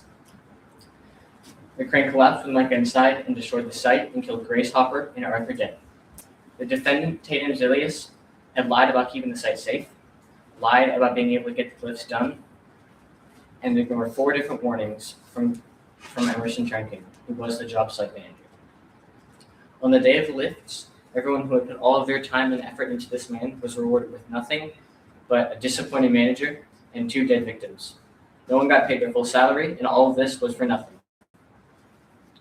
Our first witness is Emerson Trenkin. She's a hardworking and effective worker who does not do things quite the same as Zilius's fast means good way of working. Instead, she takes her time and gets the job done well and safely. 2 things we see that did not happen on the day of the lifts. Our second witness is Lennon Packard. Packard knew much about the squatters and the site. In fact, he was the leader of the squatters in Franklin's Trench. He had been avoiding being met by Tatum Zilius and knew much about it too. We are asking the court to find Tatum Zilius liable of murder of the 3rd degree through proceeding with an important and dangerous project without permission, doing insufficient safety checks, not finishing safety checks, disobeying 13 different violations, and stealing the squatter's home right from them. Thank you. Defense?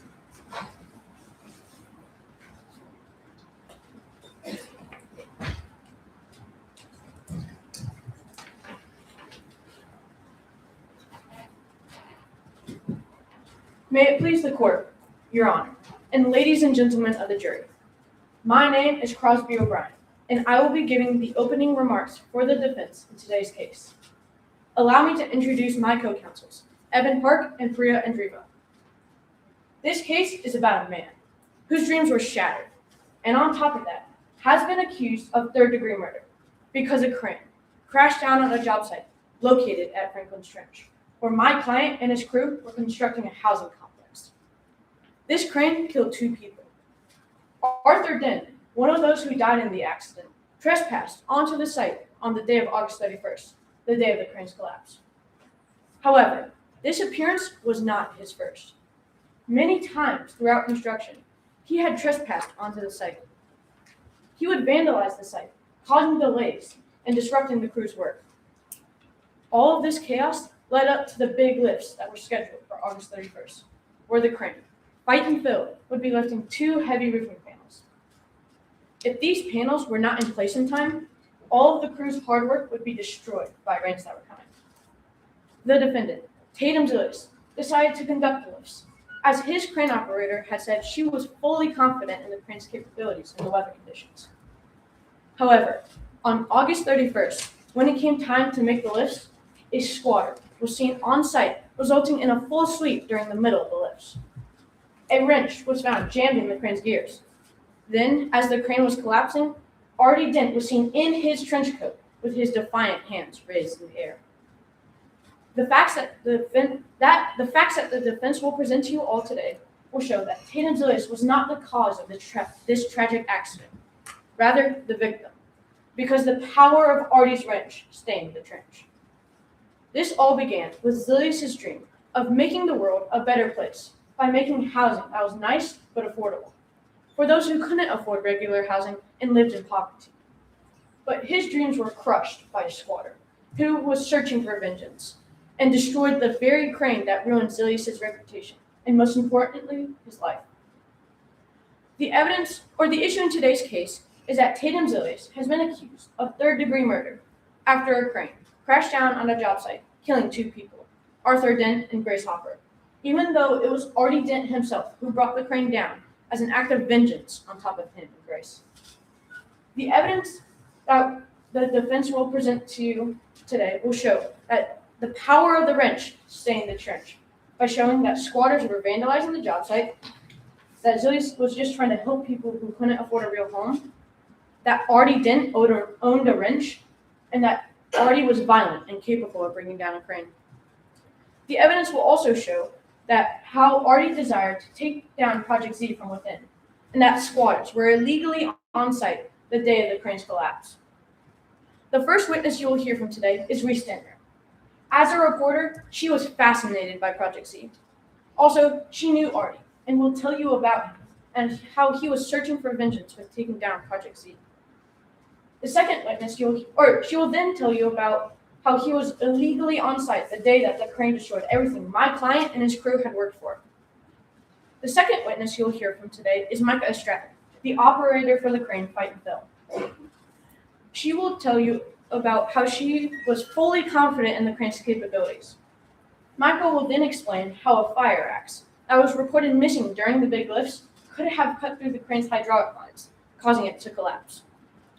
The final witness you will hear from the defense today is the defendant, Tatum Zilius. He will explain how months of work would have been ruined if he had not lifted on August 31st. He will finally tell you about the disruptive squatters that ruined his life. The defense will also present evidence to show that the power of the wrench stained the trench through Artie's actions that led to the crane's collapse.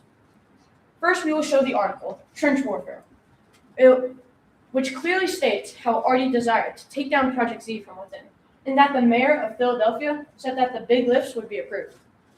We will also show Artie's manifesto, which clearly states how he planned to take down Project Z from within. All of this evidence from all three witnesses and the documentation will show the jury that Tatum Zilius is innocent of third-degree murder. I will also remind the jury that the burden of proof lies with the prosecution, and that any reasonable doubt that the defense will show will prove the defendant not guilty. Now, with that in mind, the prosecution may bring in witnesses trying to say Artie was harmless and was not capable of bringing down a crane. But Artie knew the job site like the back of his hand and could have easily created a plan to take down Phil. The power of Artie's wrench stained the trench. The prosecution may bring in witnesses trying to say that Zilius' actions were malicious. Members of the jury, this is more than far-fetched. He pushed his workers to get the project done, simply so everyone's hard work would pay off. He was not being reckless or malicious. He was being mindful in his choices and just wanted what was best for his crew and the project. It was the power of the wrench that stained the trench. We asked the members of the jury that they deliver the verdict consistent with the evidence, the verdict that justice demands. Members of the jury, we ask that you find Tatum Zilius not guilty of third-degree murder. Thank you, Counselor. Is the prosecution ready to proceed? Yes, Your Honor. You can call your first witness. I'd like to call to the stand London Packard.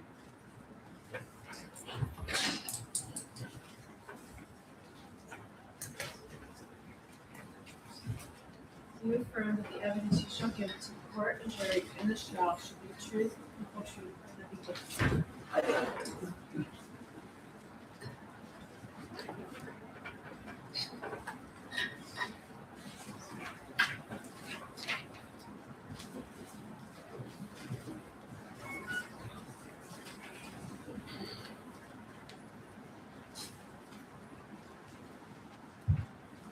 What is your name? My name is London Packard. Where did you live as a young adult? I live in Franklin's Trench. How many people at some point called Franklin's Trench their home? About 1,500. How was your life in Franklin's Trench? It was good. We had good cover and warm-proof steam vents for when it was cold, and we had dirt for growing food. Who was welcome to live in Franklin's Trench? Everybody was welcome. It was more of a matter of who chose to live there. As a leader of Franklin's Trench, how did you feel in the summer of 2011 when Zilius began the destruction of your home? I was pretty discouraged, not for just me, but for everybody else who was calling Franklin's Trench home. Can you tell me about Reese Dentner? Reese Dentner was a reporter, and she only cared about putting a good title in a newspaper, so it was just...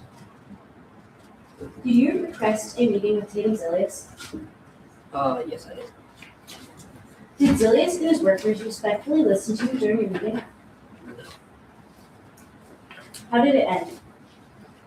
Well, Zilius didn't even show up, and I was stuck with Emerson Turnkin, who kind of got really mad at me when I asked if they could move the construction site.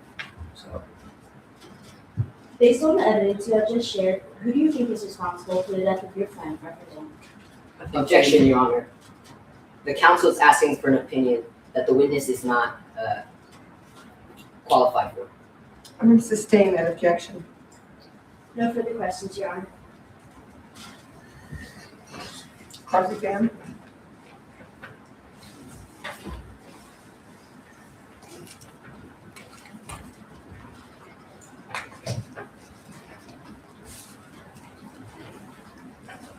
Is it true that Archie was mentally ill? Yes or no, Inspector? Yes. He was supposed to be on medications, right? Yes. However, he rarely took the medications, didn't he? Yes or no, Inspector? Yes, he wrote.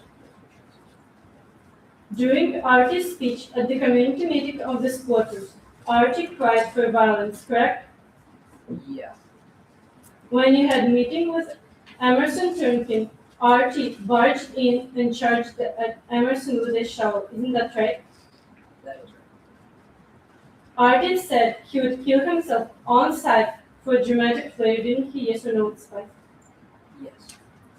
You saw Archie in possession of a wrench, correct? Can you repeat the question? You saw Archie in possession of a wrench, correct?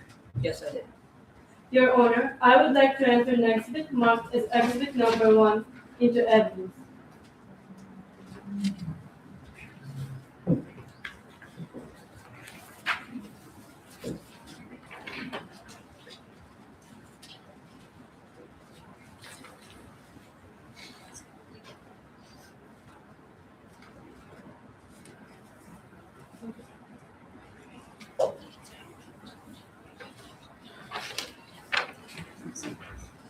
Do you have no copies? Okay. Any objections?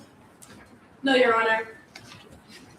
You have what has been marked as exhibit number 1 for identification. Would you please identify it? This is Artie Dent's manifesto. Could you read the 4th bullet point and the last sentence is in 5th bullet point, please? The power of the wrench. This wrench in the works will allow me to rage against the alien machine. Archie was nowhere to be found when you first awoke on the morning of August 31st, right? Yes or no, Inspector? Yes. When you went looking for him, you thought you saw him near the crane in his trench coat, didn't you? Yes. You saw Archie in his trench coat under the crane with his hands raised as it was collapsing, correct? Yes or no, Inspector? Yes. No further questions, Your Honor. Thank you. You call your next witness. I would like to call up to the stand Emerson Turnkin.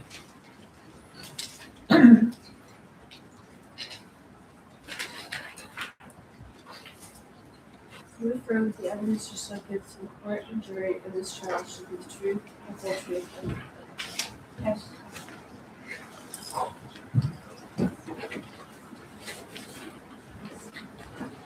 Please state your name and occupation. My name is Emerson Turnkin, and I was a site supervisor on Franklin's Ranch. Could you please tell us a little bit about yourself? I have a degree from Penn State in construction and a pristine safety record, which is why Tatum Villiers hired me.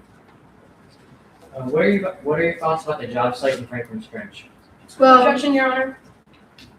This question is asking for an opinion that she is not qualified for. I'll allow it. Go ahead. Well, I often heard Tatum Villiers saying fast means good, fast means profit. That was, well, the culture around the site. Back in 2011, when he first hired me, I had my concerns about this, for that was simply not the way I did my work. But he said it was nothing to worry about, and he would put it all in the past, and that I had complete job site control. How did it go with you in charge? Well, it started out really good, barely any injuries. But on January 10th, Tatum Villiers arrived, and that's when everything changed. After a few different compliments on the site, he started complaining and even yelling at how we were behind. even to yelling in my face, "I don't care if people get hurt. We can pay for that. We can pay for anything but time." I quickly thought this was absurd and tried to warn him, but What were your warnings about? well, one time, one of my warnings was about the squatters. They weren't really doing much. They were just mucking about, but they still shouldn't have been there. So I tried to tell Tatum about it, but he seemed very disinterested. And one other time was about the weather. We needed to get it done, of course, but once we were in there, it was not good. So I went to go and tell Tatum about it, but he did not listen to me at all. He just responded and said, "Fast means good. Fast means profit." I feel like that's all he ever cared about. So did anything change after your warnings or no? Well, no. The workers were offered an extra shift every single time.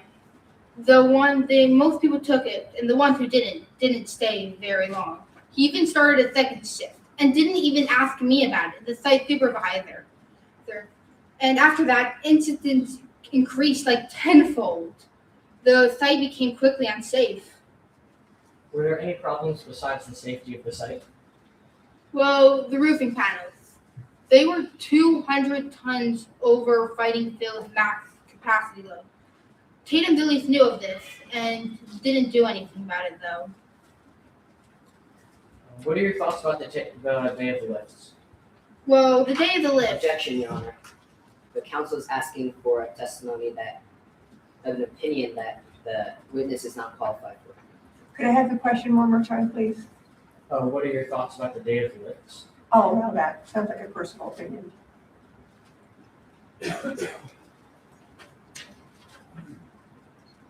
You may answer the question. On the day of the lift, I saw a squatter roaming about. He around fighting Phil. I didn't think it was much, so I went to go check on it, and nothing was there, nothing seemed wrong. And at 12 o'clock, I got even worse weather report from the one we got last night. So I tried to tell Tatum about it, and he just said, why aren't we lifting now? I do even believe I saw him grab the green flag from Grace and wave it in the air, so he would just keep going. What made you think all this was a bad idea if you just kept rushing you off? Well, these panels, they weren't ordinary. They were off balance, weirdly shaped. Their balance was shifted on one side and not the other. Not to mention, they were 200 tons over fighting Phil's max load. And combine that with the weather, you could literally see the cable shifting back and forth on the thing, looking like it's about to collapse. No further questions, Your Honor. Thank you. Prosecution rest. I'm sorry. You could let you cross. Thank you. People were living in Franklin's Trench, correct? Yes, the squatters were. Did you have a meeting with London, starting a feud with the squatters? Yes, I was asked to go to a meeting by Tatum Dillies to talk about their demands, I guess you could say. Following that meeting, squatters began vandalizing the site, correct? A yes or no will suffice. Yes. Were there any major accidents on site before the big lifts? No, not that I recall. One day in May, did you see a couple of squatters mucking around the base of Phil? Yes. Even after a fence was put up, squatters were still milling around, right?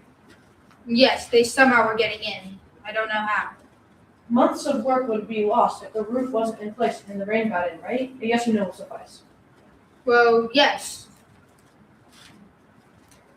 On the morning of August 31st, you thought you saw a squatter looking around the train's base, am I correct? Mm-hmm. Did Grace have to ask Quinn Baxter for approval to stop the lifts? A yes or no will suffice. Yes, she did have to. Does Quinn Baxter value your opinion? Objection, Your Honor. Opinion? I'll sustain that. You could have stopped the lifts, correct? I suppose, but I don't know for sure. The second shift was interrupted by a squatter sighting, correct? Yes. We were concerned about it, so we had to stop. The weather was hard to see through, right? Objection, Your Honor. Opinion? I'll allow that. You may proceed. Well, yes, you could see if you look hard enough, I suppose. Then if it was hard to see through, you can be sure Zilius waved the green flag, correct? I couldn't be sure of a lot of things. No further questions, Your Honor. Thank you. Now I think prosecution rests. Yeah, prosecution rests our case. Thank you. Defense, you may proceed with your first witness. Your Honor, I would like to summon our first witness, Reese Stentner, to the stand.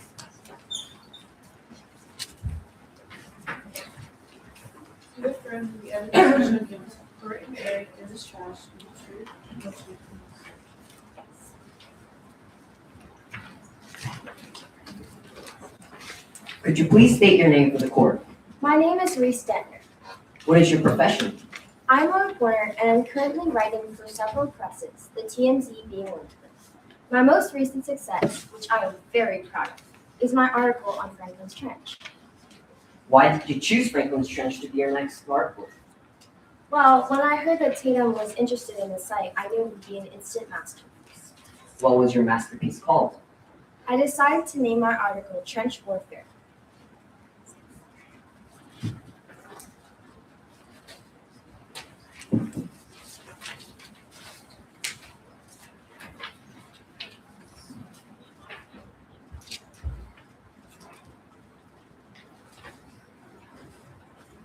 Your Honor, I would like to enter the following exhibit marked as Exhibit Number 2 into evidence.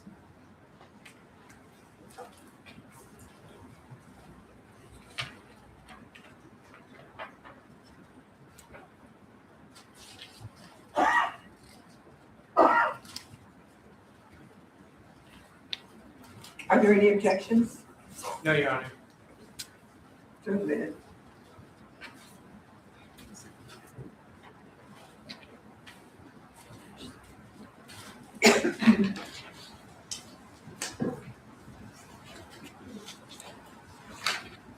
You have what has been marked Exhibit Number 2 for identification. Would you please identify this? This is my article, Trench Warfare. Would you please read the second sentence in the last paragraph on the third page? But it is ignoring veterans like Artie Dent, who now openly talks about trying to take down the crane that is placing the lid on the coffin to his community. Did you ever visit the subject of your article? I did, and to my shock, I found there were people living there. But there is one that interested me the most, Artie Dent. Why were you interested in Artie Dent? Well, he was always talking about resisting the loss of his home and knew a million ways onto the site. Did Artie Dent do anything about his home? I witnessed him vandalize the site, causing confusion and disorder, which he called Operation Turtle, a quest for destruction. Did you just watch him vandalize the site? No, I helped him get through the fence that Zilius had set up to keep the site safe by leaving a wire cutter near his bedroom. When was the fence you mentioned installed? It was put up after Zilius visited the site in January 2012. Did you notice anything else of interest after Zilius visited the job site?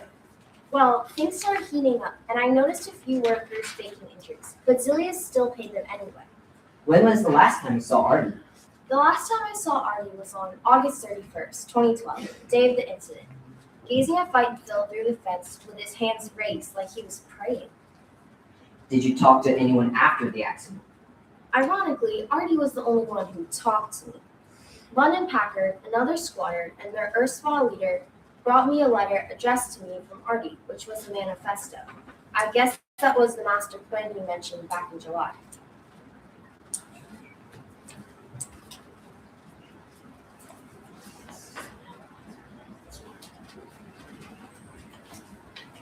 Your Honor, I would like to refer back to the following exhibit marked as Exhibit 1.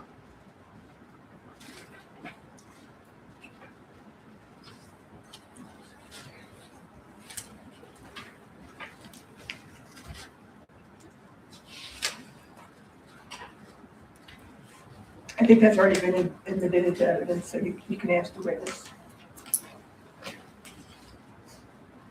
Is this the letter Lemon gave to you? Yes. Could you please read the third and fourth bullet points as well as the final one? This trench, this strong line dug deep in the sand, is where I will take my final stand. The power of the wrench. The answer is simple. A trench coat martyr, blood that will forever stain this drain project. A spot that can never be washed out. A mark on what will always be home to the trenches of Franklin. No further questions, Your Honor. Thank you. Cross-examination?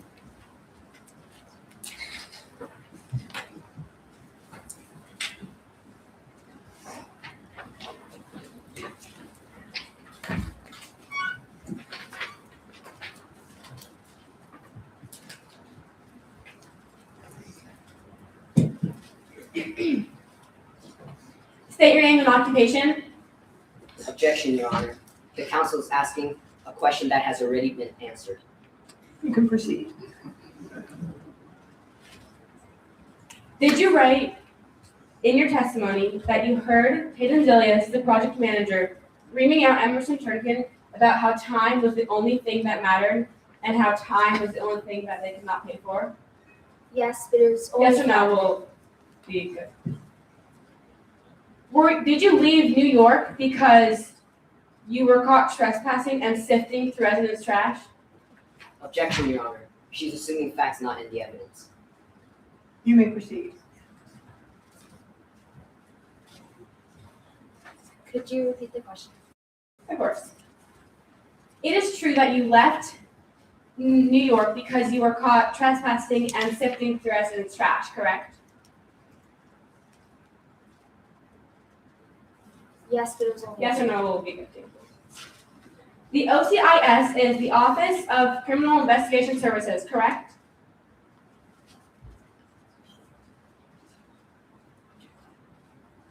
Could you please restate the question? The OCIS is the Office of Criminal Investigation Services, correct?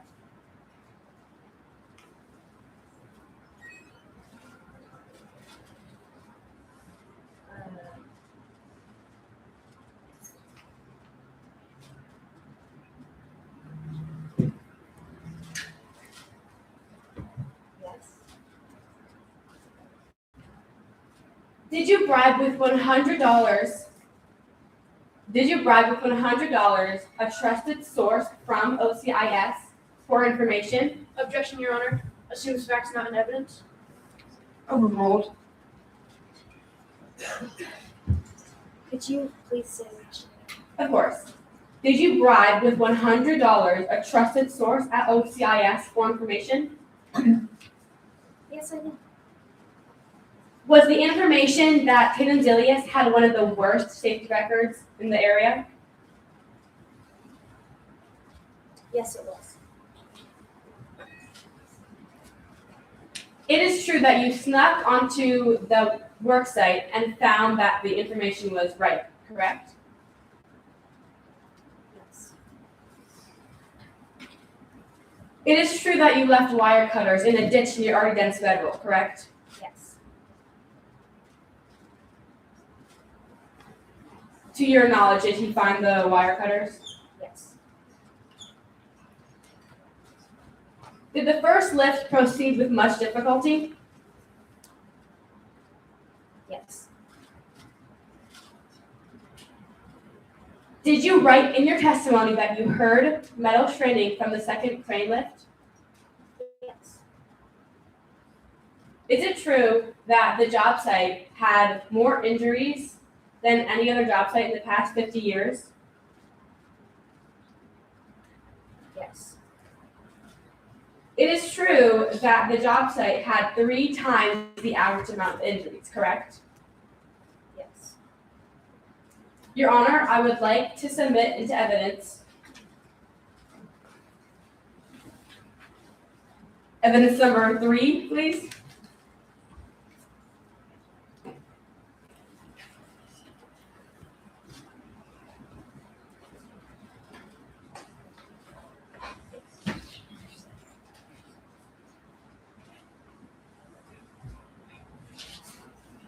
Thank you. Are there any objections? No, Your Honor. Could you please read the highlighted green on both pages? I think Tatum Zilius is a snake. Tatum Zilius is an awful person and a cheat. No further questions, Your Honor. Thank you. We call your next witness. Your Honor, I would like to summon our second witness, Micah Stratton, to the stand.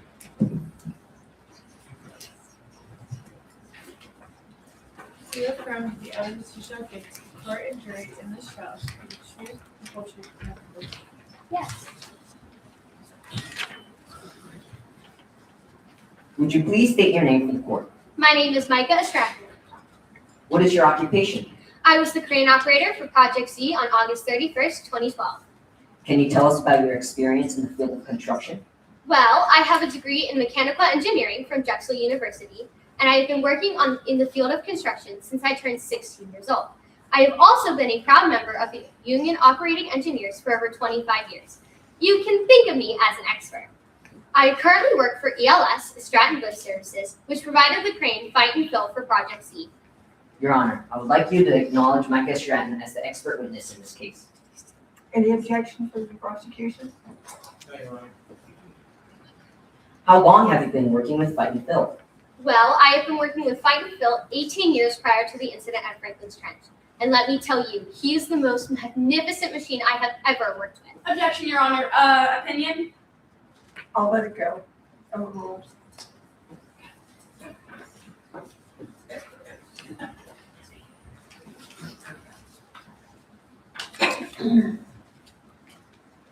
Your Honor, I would like to enter the following exhibit marked as Exhibit Number 3 into evidence.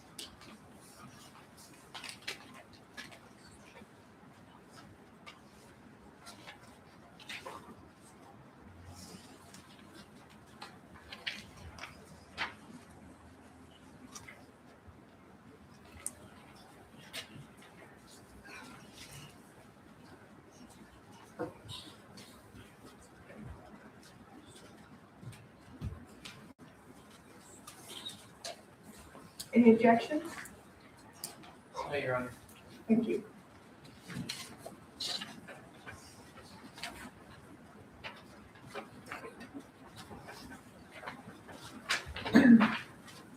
You have what has been marked Exhibit Number 4 for identification. Would you please identify this?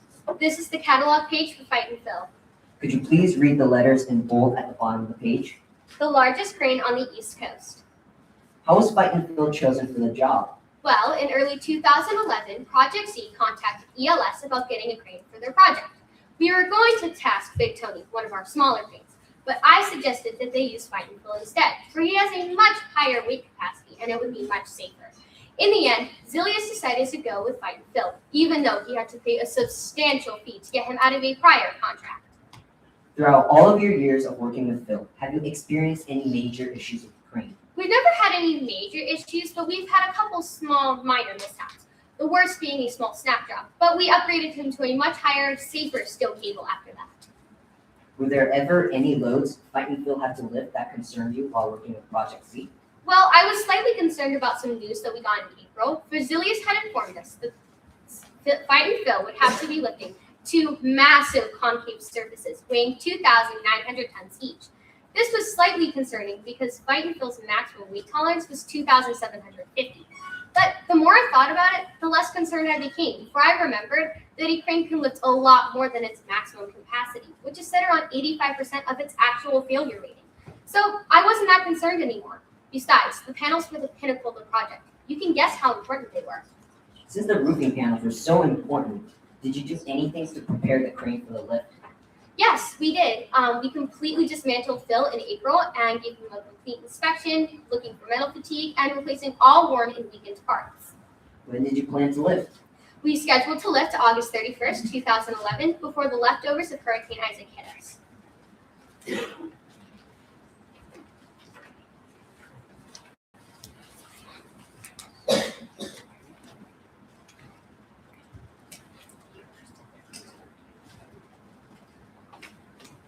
Your Honor, I would like to enter the following exhibit marked as exhibit number 5 and 7.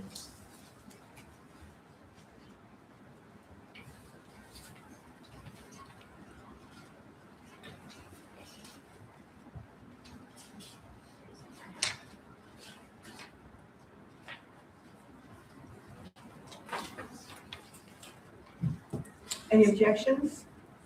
No, Your Honor. Thank you.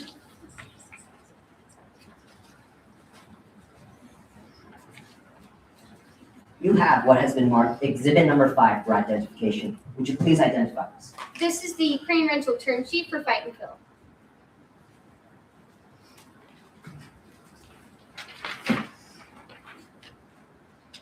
Could you please turn to the second page of attachment A and read the box note? Note, maximum threshold is set at 85% of tested failure rating. Did you ever meet with others to discuss the big lift? Yes, I met with Grace Hopper of OCIS, Emerson Turkin, site supervisor, and Tatum Zilius. We met the day before the big lifts to discuss it. We worked the problem over and over, but we all thought that it was worth the risk, and we were going to do the lifts the next day. And Grace didn't stop us, so I got up early and I started my shift the next day. How did you start your shift on August 31st? Well, I started my shift a little bit before 7 a.m., giving Phil a complete inspection and going through my pre-lift checklist. And then we started. Did everything go according to plan for the first lift? Well, at 7:45, a red flag was raised. Later, I found it was because they found a wrench in Phil's gears. After this, an hour-long sweep was committed. And because of this, we didn't get off the ground until almost 10 a.m. If that blasted squatter hadn't hit the site, the timing would have been perfect. Instead, we didn't finish the lift till almost 1:30 p.m. And then we had to halt again at 2:15 because there was a discussion in the manager's office on whether to continue or not. Did you get permission to lift? I did. After the discussion in the manager's office, Grace Hopper came out and gave me the green flag, which was my cue to commence with the second lift. Were there any pauses during the second lift? Well, I had Phil near the highest point of the lift when another red flag was raised.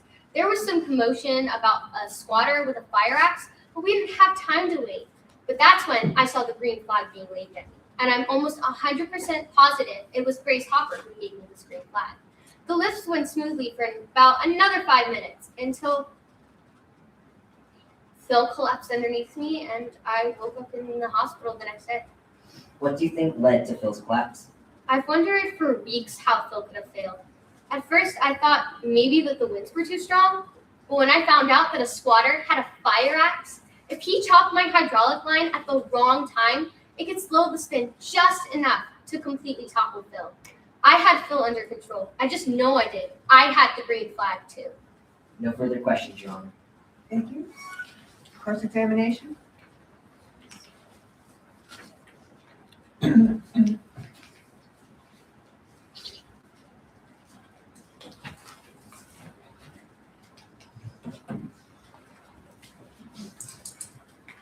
Is it true that Zilius told you to just ignore the squatters even while they're on the site during lifts?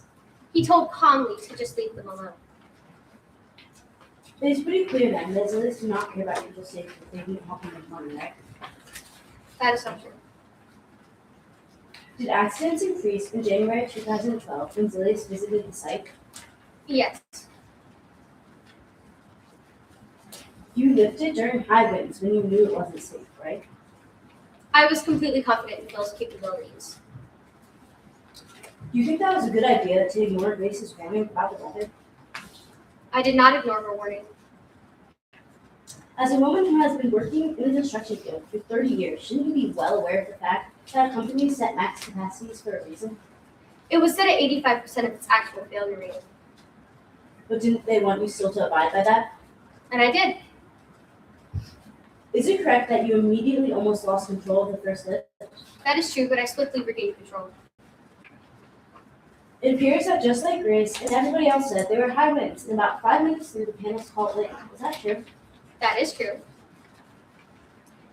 Your Honor, I would like to enter the following exhibit marked as exhibit number 6 into evidence.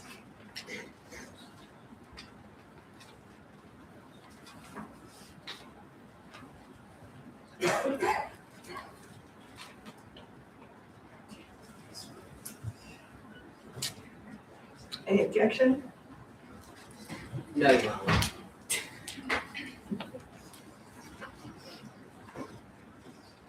Will you please? You have what's been marked for you as exhibit number 6 for identification. Will you please identify this? This is the statement of Tatum Zilius. Oh, that was a little mistake.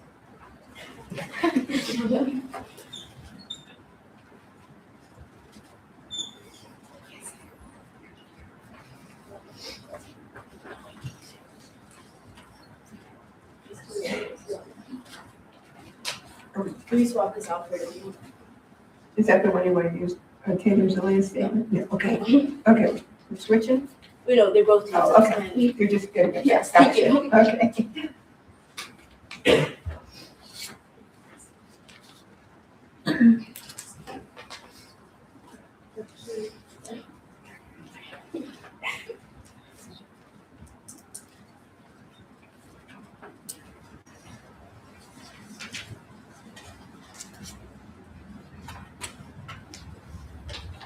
So this is Exhibit 6, statement of Micah S. Stratton. Yes.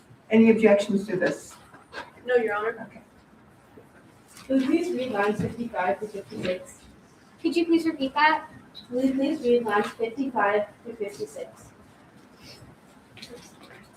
Then around 2:15, I got a call from Grace asking if the lifts were safe, given the load and wind in the revised weather report that everyone got during the shift change at noon. I told her that the load and the wind were both within Phil's maximum 100 tolerance, which was mostly true. A discussion took place in the manager's office, but Grace eventually gave me the green flag. What exactly do you mean by mostly true? Well, what I mean by that, I mean that it is under the 85% of its maximum failure rating. Is there proof that Artie Dent had something to do with the collapse of the crane? Yes. Would you agree that framing someone who is dead is an easy way to pass blame? No. Do you have enough evidence to convict him? Could you please repeat that? Do you have enough evidence to say that it's his fault? Yes, for we found that Artie had a wrench in his possession, and a wrench was found later in Phil's fuse. Aren't there more variables that went wrong? Yes. No further questions, Your Honor.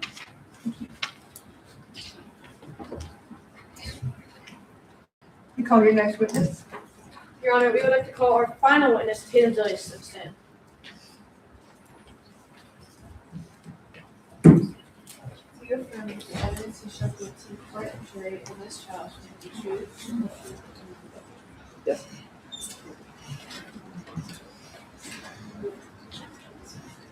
Would you please state your name for the court? My name is Tatum Zilius.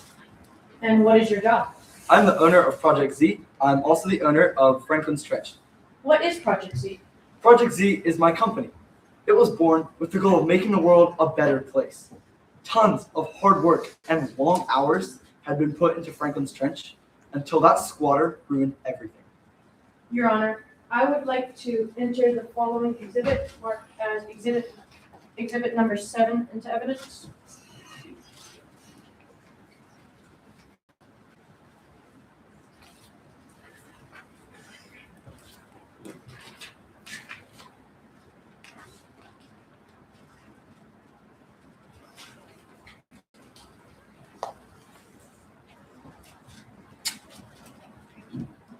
Any objection? No, Your Honor. You have what has been marked as exhibit number 7 for identification. Would you please identify this? This is the Memorandum of Understanding. Would you please read the first paragraph at the top of the page along with the first term? This Memorandum of Understanding between and among Project Z Incorporated, the City of Philadelphia, and the United States Department of Housing and Urban Development relating to the disposition of the property between 17th and 19th Streets, south of Spring Garden Street in Philadelphia, identified more specifically on the attachment hereto and commonly known as Franklin's Trench. Project Z shall be named the developer of Franklin's Trench project, and it shall be responsible for the construction thereon of a multi-family apartment building for use as part of the Department of Housing and Urban Development and the city's efforts to improve improve the quantity and quality of public housing in southeastern Pennsylvania. What is Franklin's Trench? Franklin's Trench is a 50-foot deep gash in the city of Philadelphia, Pennsylvania, nearly 2 full blocks long, an eyesore being used for absolutely nothing. That is, until my company wanted to start the construction of a housing complex. Did you get permission to start your construction on Franklin's Trench? Yes, we did. You see, I pitched a deal with the Department of Housing and Urban Development, the Mayor's Office, and the Commonwealth. I explained to them that if they let me have the property itself for $1 single, I could turn it into a housing development like no other in the world. Who did you choose to help you run the site? I decided to hire Emerson Turnkill. She was just the kind of person I wanted. Somebody who could get things done fast and efficiently without endangering anyone in the process. With the project started, how did your construction progress? When I visited the site in January of 2012, I was horrified at the lack of progress Turnkill had made.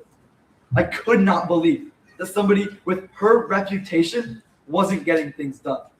She muttered something about squatters vandalizing the site. What did you do when you found out your project was behind? Well, I decided to make safety sweeps and briefings more time efficient while still ensuring the safety of the site. I also installed a fence to protect the squatters and keep them from messing with the work in progress. You can't make a work site 100% safe, and trying to do so will only result in a huge loss of time and money. I also made the workers quicken their pace so we could catch up on the work that was lost, but they weren't very motivated to get the work done. Did you ever encourage your workers? Yes, I did. You see, after I showed them that I would pay the workers' compensation claims, their mood was revived. After this, were there any major flaws in your project? The largest flaw in my project afterwards was the fact that the roofing panels were 2,900 tons. 2,900 tons is over the maximum weight limit of Fight and Fill. I thought we were cooked. How did you deal with this news? I was absolutely terrified. That is, until Micah Stratton, the crane operator, assured us she was completely confident in her own crane operating skills and Fight and Fill's capabilities. She explained to me that Phil's maximum engineering limit was set at 85% of his likely tolerance. She said that if we got done before the winds and the rains racked up, we would be fine. Did you ever have to? You mentioned Phil's lifting tolerances were set at 85% of his maximum weightlifting capacity. What would be his 100% capacity? Phil's 100% weightlifting capacity would be 3,232 tons. However, we did need special permission to lift these panels. Your Honor, I'd like to refer to the following exhibit marked as exhibit number 2 for refer to exhibit number 2. That's been admitted into evidence, so you can proceed. You have what's been, this article, could you please read the second sentence, could you please read the sentence in the third line from the bottom of the second to last paragraph on the last page? Yep. As the mayor's spokesman told me, Philadelphia is proud to be the home of such a path-breaking housing development. And the mayor is committed to green buildings like this one. She said she is confident the lifts are safe. They will be approved this week. When did you plan to lift the roofing panels that special permission was going to be given for? We decided to lift on August 31st, 2012, right before the wind and the rain would really rack up. However, if we did not proceed, months of work would be proven. Did you discuss the big lifts with your team? Yes, we did. The day before the lift, on August 30th, Micah Stratton, Grace Hopper from the OCIS, and Emerson Turnkin voiced their concern about the weather. So I asked the critical question, is it safe to lift? What was their response to this critical question? Micah assured us she was completely confident in Fight and Phil's capabilities and her own crane operating skills. She said if we were done before the wind and the rain racked up, we would be fine, and Grace didn't stop us. On the big day, how did the first lift go? At the very start of the lift, a blasted squatter was seen trespassing on the site. I was horrified at how long it took to get the scene cleared. Did anything occur between the first and second lifts? We were already behind schedule, and the weather was catching up. Grace demanded to talk to Micah again. She said something about a revised weather report, but that was already a few hours old. Your Honor, I would like to enter the following exhibit marked as exhibit number 8.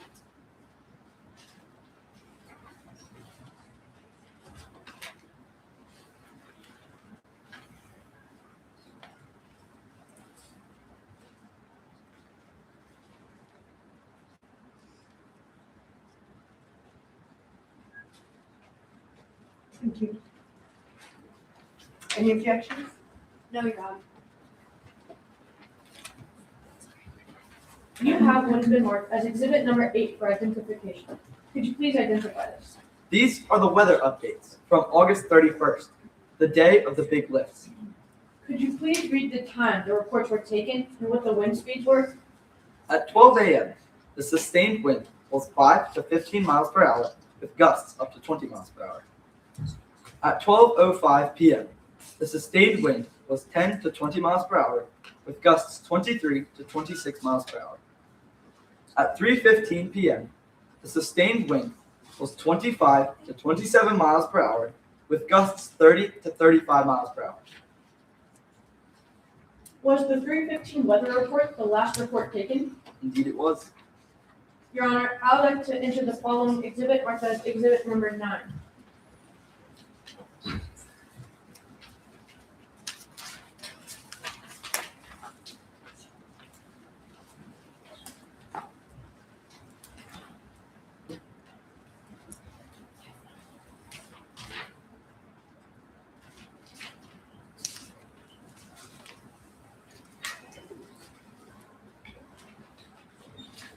Thank you. Any objection? No, Your Honor. You have what has been marked as exhibit number 9 for identification. Could you please identify this? This is the final OCIS report from August 31st, 2012. Collapse of crane, fight and fill. Could you please read who prepared the document? This document was prepared by Quinn Baxter, the senior/lead investigator. Could you please read the last 2 sentences in the first paragraph under the narrative? At 3:15 p.m., the forecast was again amended to include a wind warning. Sustained winds of 25 miles per hour or greater. Site personnel had stopped checking the weather, and they were unaware of this revision. Were there any interruptions during the second lift?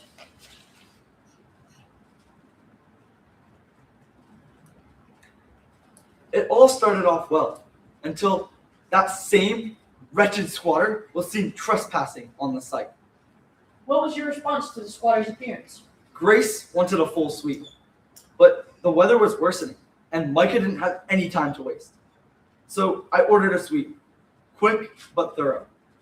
They couldn't find the squatter or anything. They only discovered a missing tool.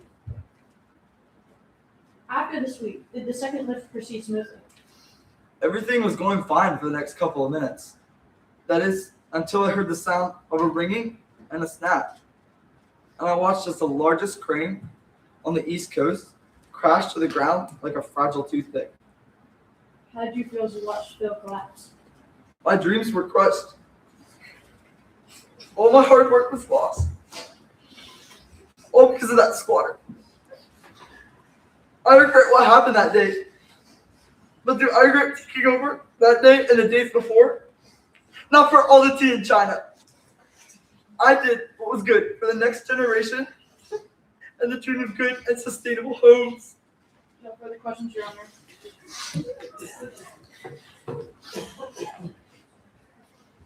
Cross.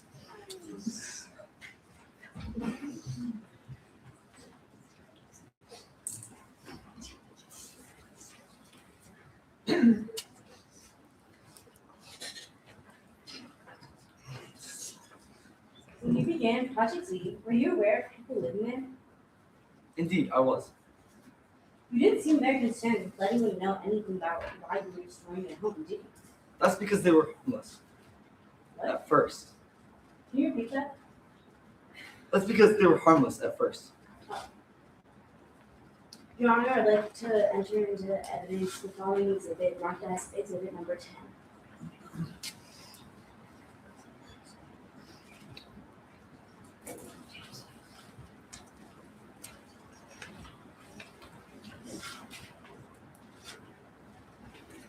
Any objection? No, Your Honor.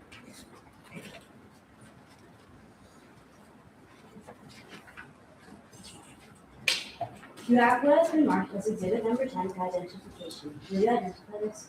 This is my witness statement. Will you please read line 15? Project Z was born with the goal of making the world a better place and keeping me well funded into my retirement. So part of your goal was for Project Z was to make sure that you had a very comfortable future, wasn't it? Yes. Will you please read lines 70 through 71?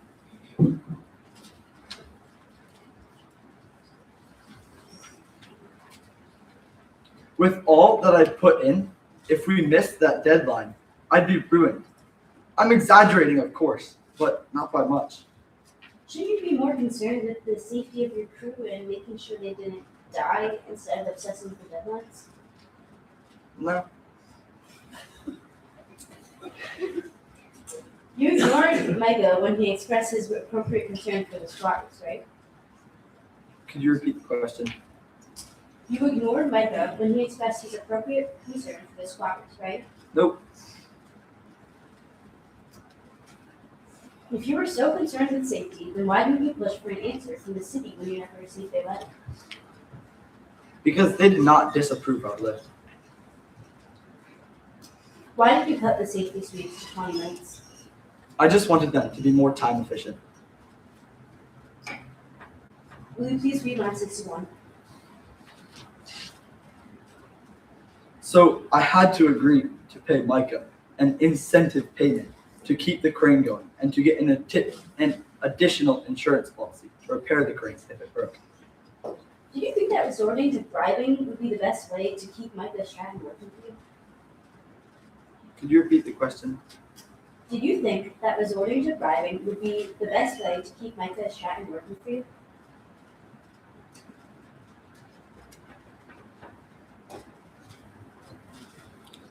No?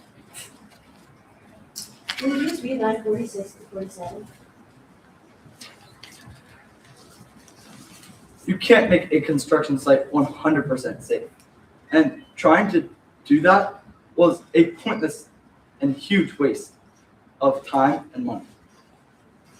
What exactly do you mean by that?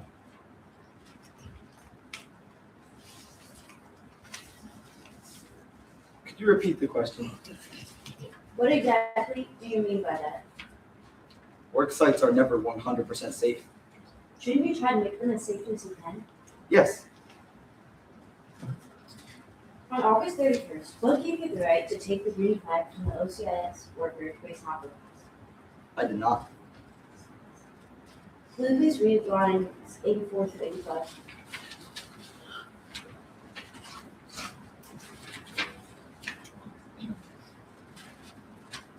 She said something about a revised weather report, but that was already a couple of hours old, and it didn't seem like a big deal to me. Just the wind we expected was coming a little early. Do you regret ignoring Grace's advice about the revised weather report now that your decision played a big part in her death? No. Don't you think that is Oh, will you please read lines 101 to 102?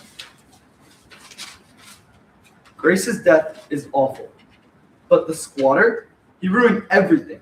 He destroyed that crane, that roof, Project Z, my vision, and the dreams of hundreds of families. Don't you think that is a terrible thing to not mourn the dead? Yes, no. Yes. No further questions, Your Honor. Thank you. Does the defense rest its case? We do, Your Honor. Then we'll proceed to closing statements and we'll start with the prosecution.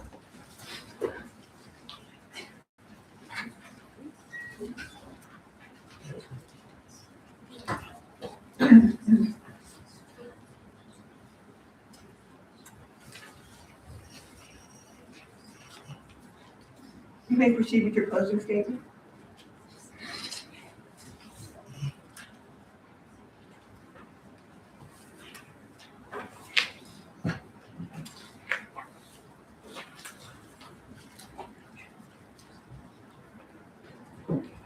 May it please the court, Your Honor, ladies and gentlemen of the jury. My name is Gianna Ford, and these are my co-counsels, Eli Kirkland and Nessie George. Tatum Zilius should be found guilty of third-degree murder and does not deserve to walk around free like an innocent man. 2 innocent civilians lost their lives due to bad decision-making and indifference of human life. In Commonwealth versus Schofield, 1987, an intoxicated driver was found guilty of third-degree murder because he manifested extreme indifference to human life. Not because he only struck and seriously injured a pedestrian, but because he was warned by a passing cab driver to cease driving for the safety of everyone else. We see Tatum Zilius being warned on multiple occasions also for the safety of everyone else. He was warned that on the day of the lift, there would be unpredictable winds. He was warned that there were squatters nearby who wanted to disrupt the process. He was warned that there was a tornado nearby. He was warned, and he consciously did not stop the operation, and should therefore be found guilty of third-degree murder because he manifested extreme indifference to human life. Tatum Zilius was reported saying, "I don't care if people get hurt. We can pay for that. We can pay for anything but time." The defense may have told you that the crane collapsed because of Artie Dent or unpredictable winds or it was the crane's fault, but these are all lies and excuses to try and deter you from what you know to be true, that Tatum Zilius should be found guilty of third-degree murder. Zilius didn't care. He couldn't have cared less about his workers, and we saw proof of that in some of our witnesses' testimonies. The prosecution urges the jury to find Tatum Zilius guilty of third-degree murder. Thank you. Thank you, counsel. Closing statement for the defense. Yes, Your Honor. May I walk around the jury? You may.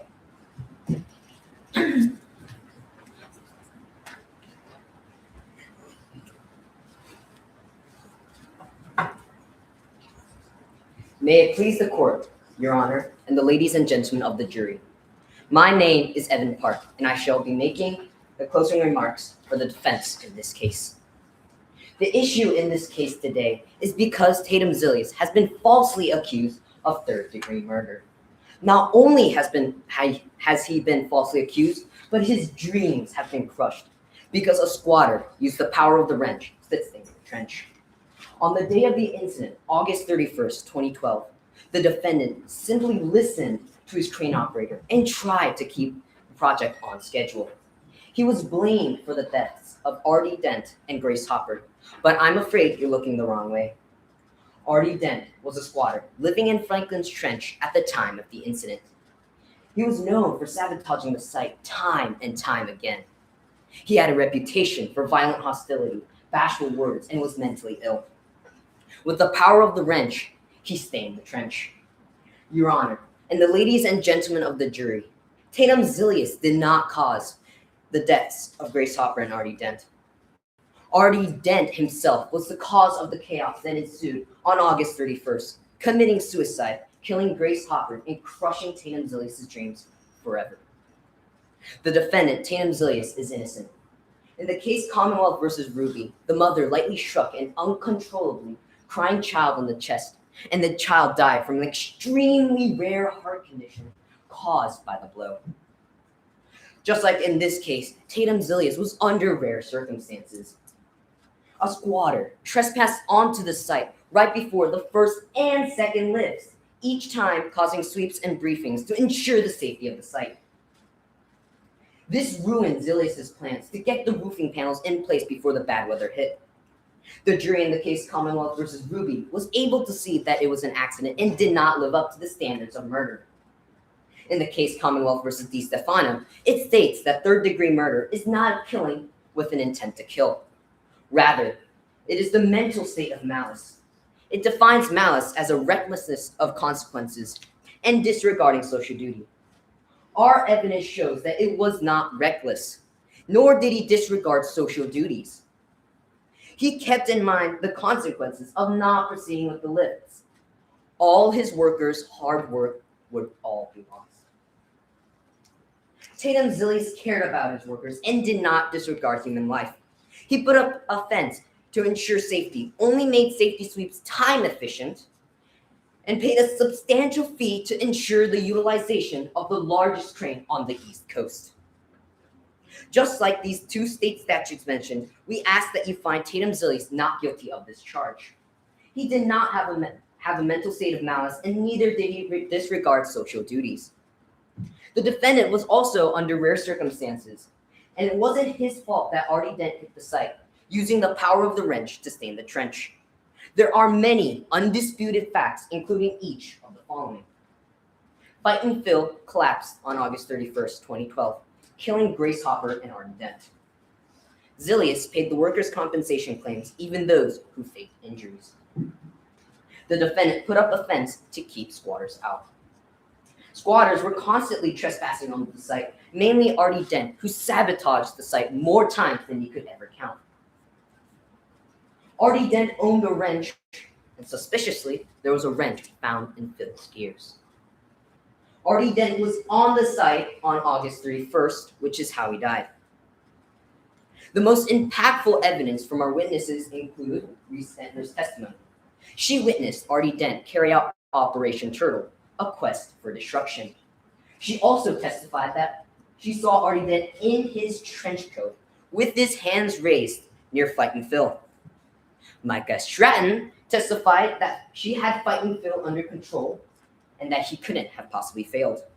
She testified that the crane's limits were set at 85% of its likely failure rate, which means the crane could lift more than its set weight limit.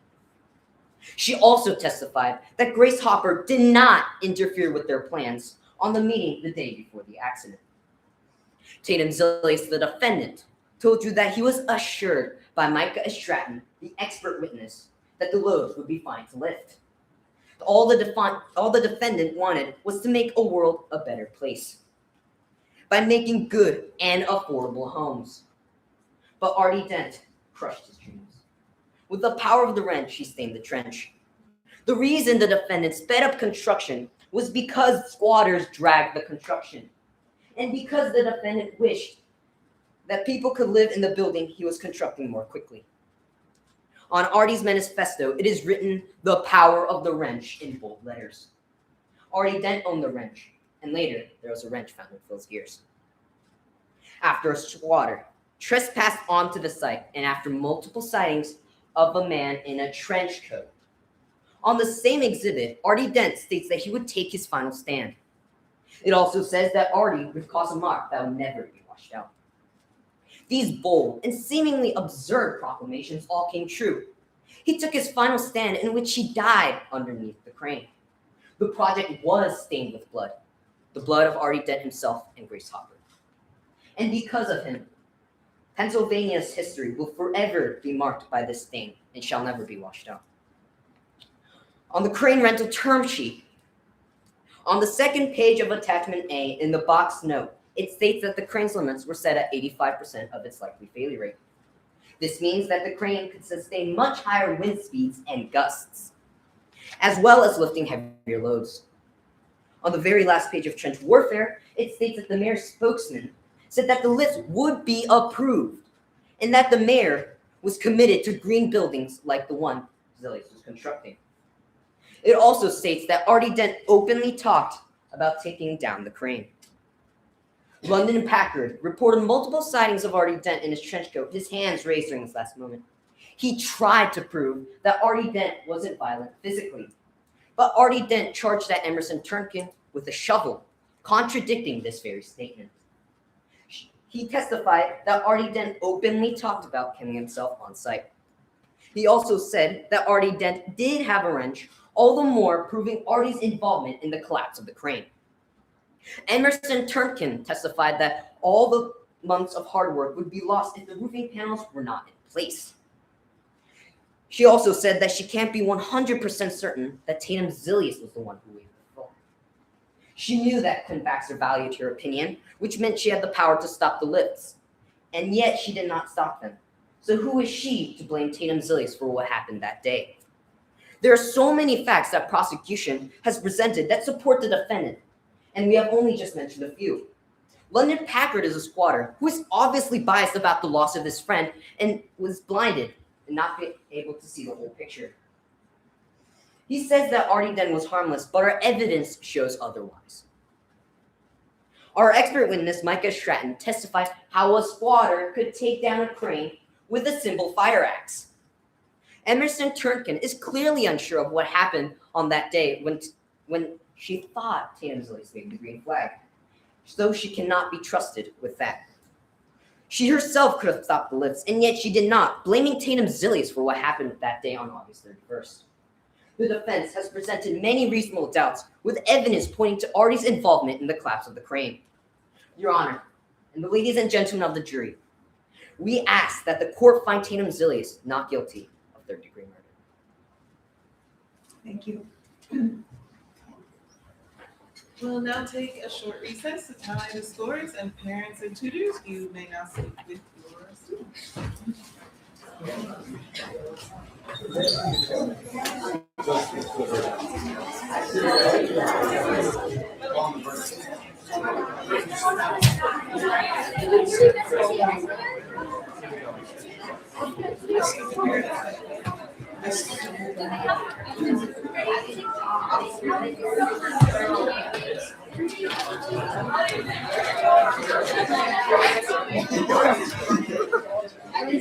Oh, I thought the stream was off.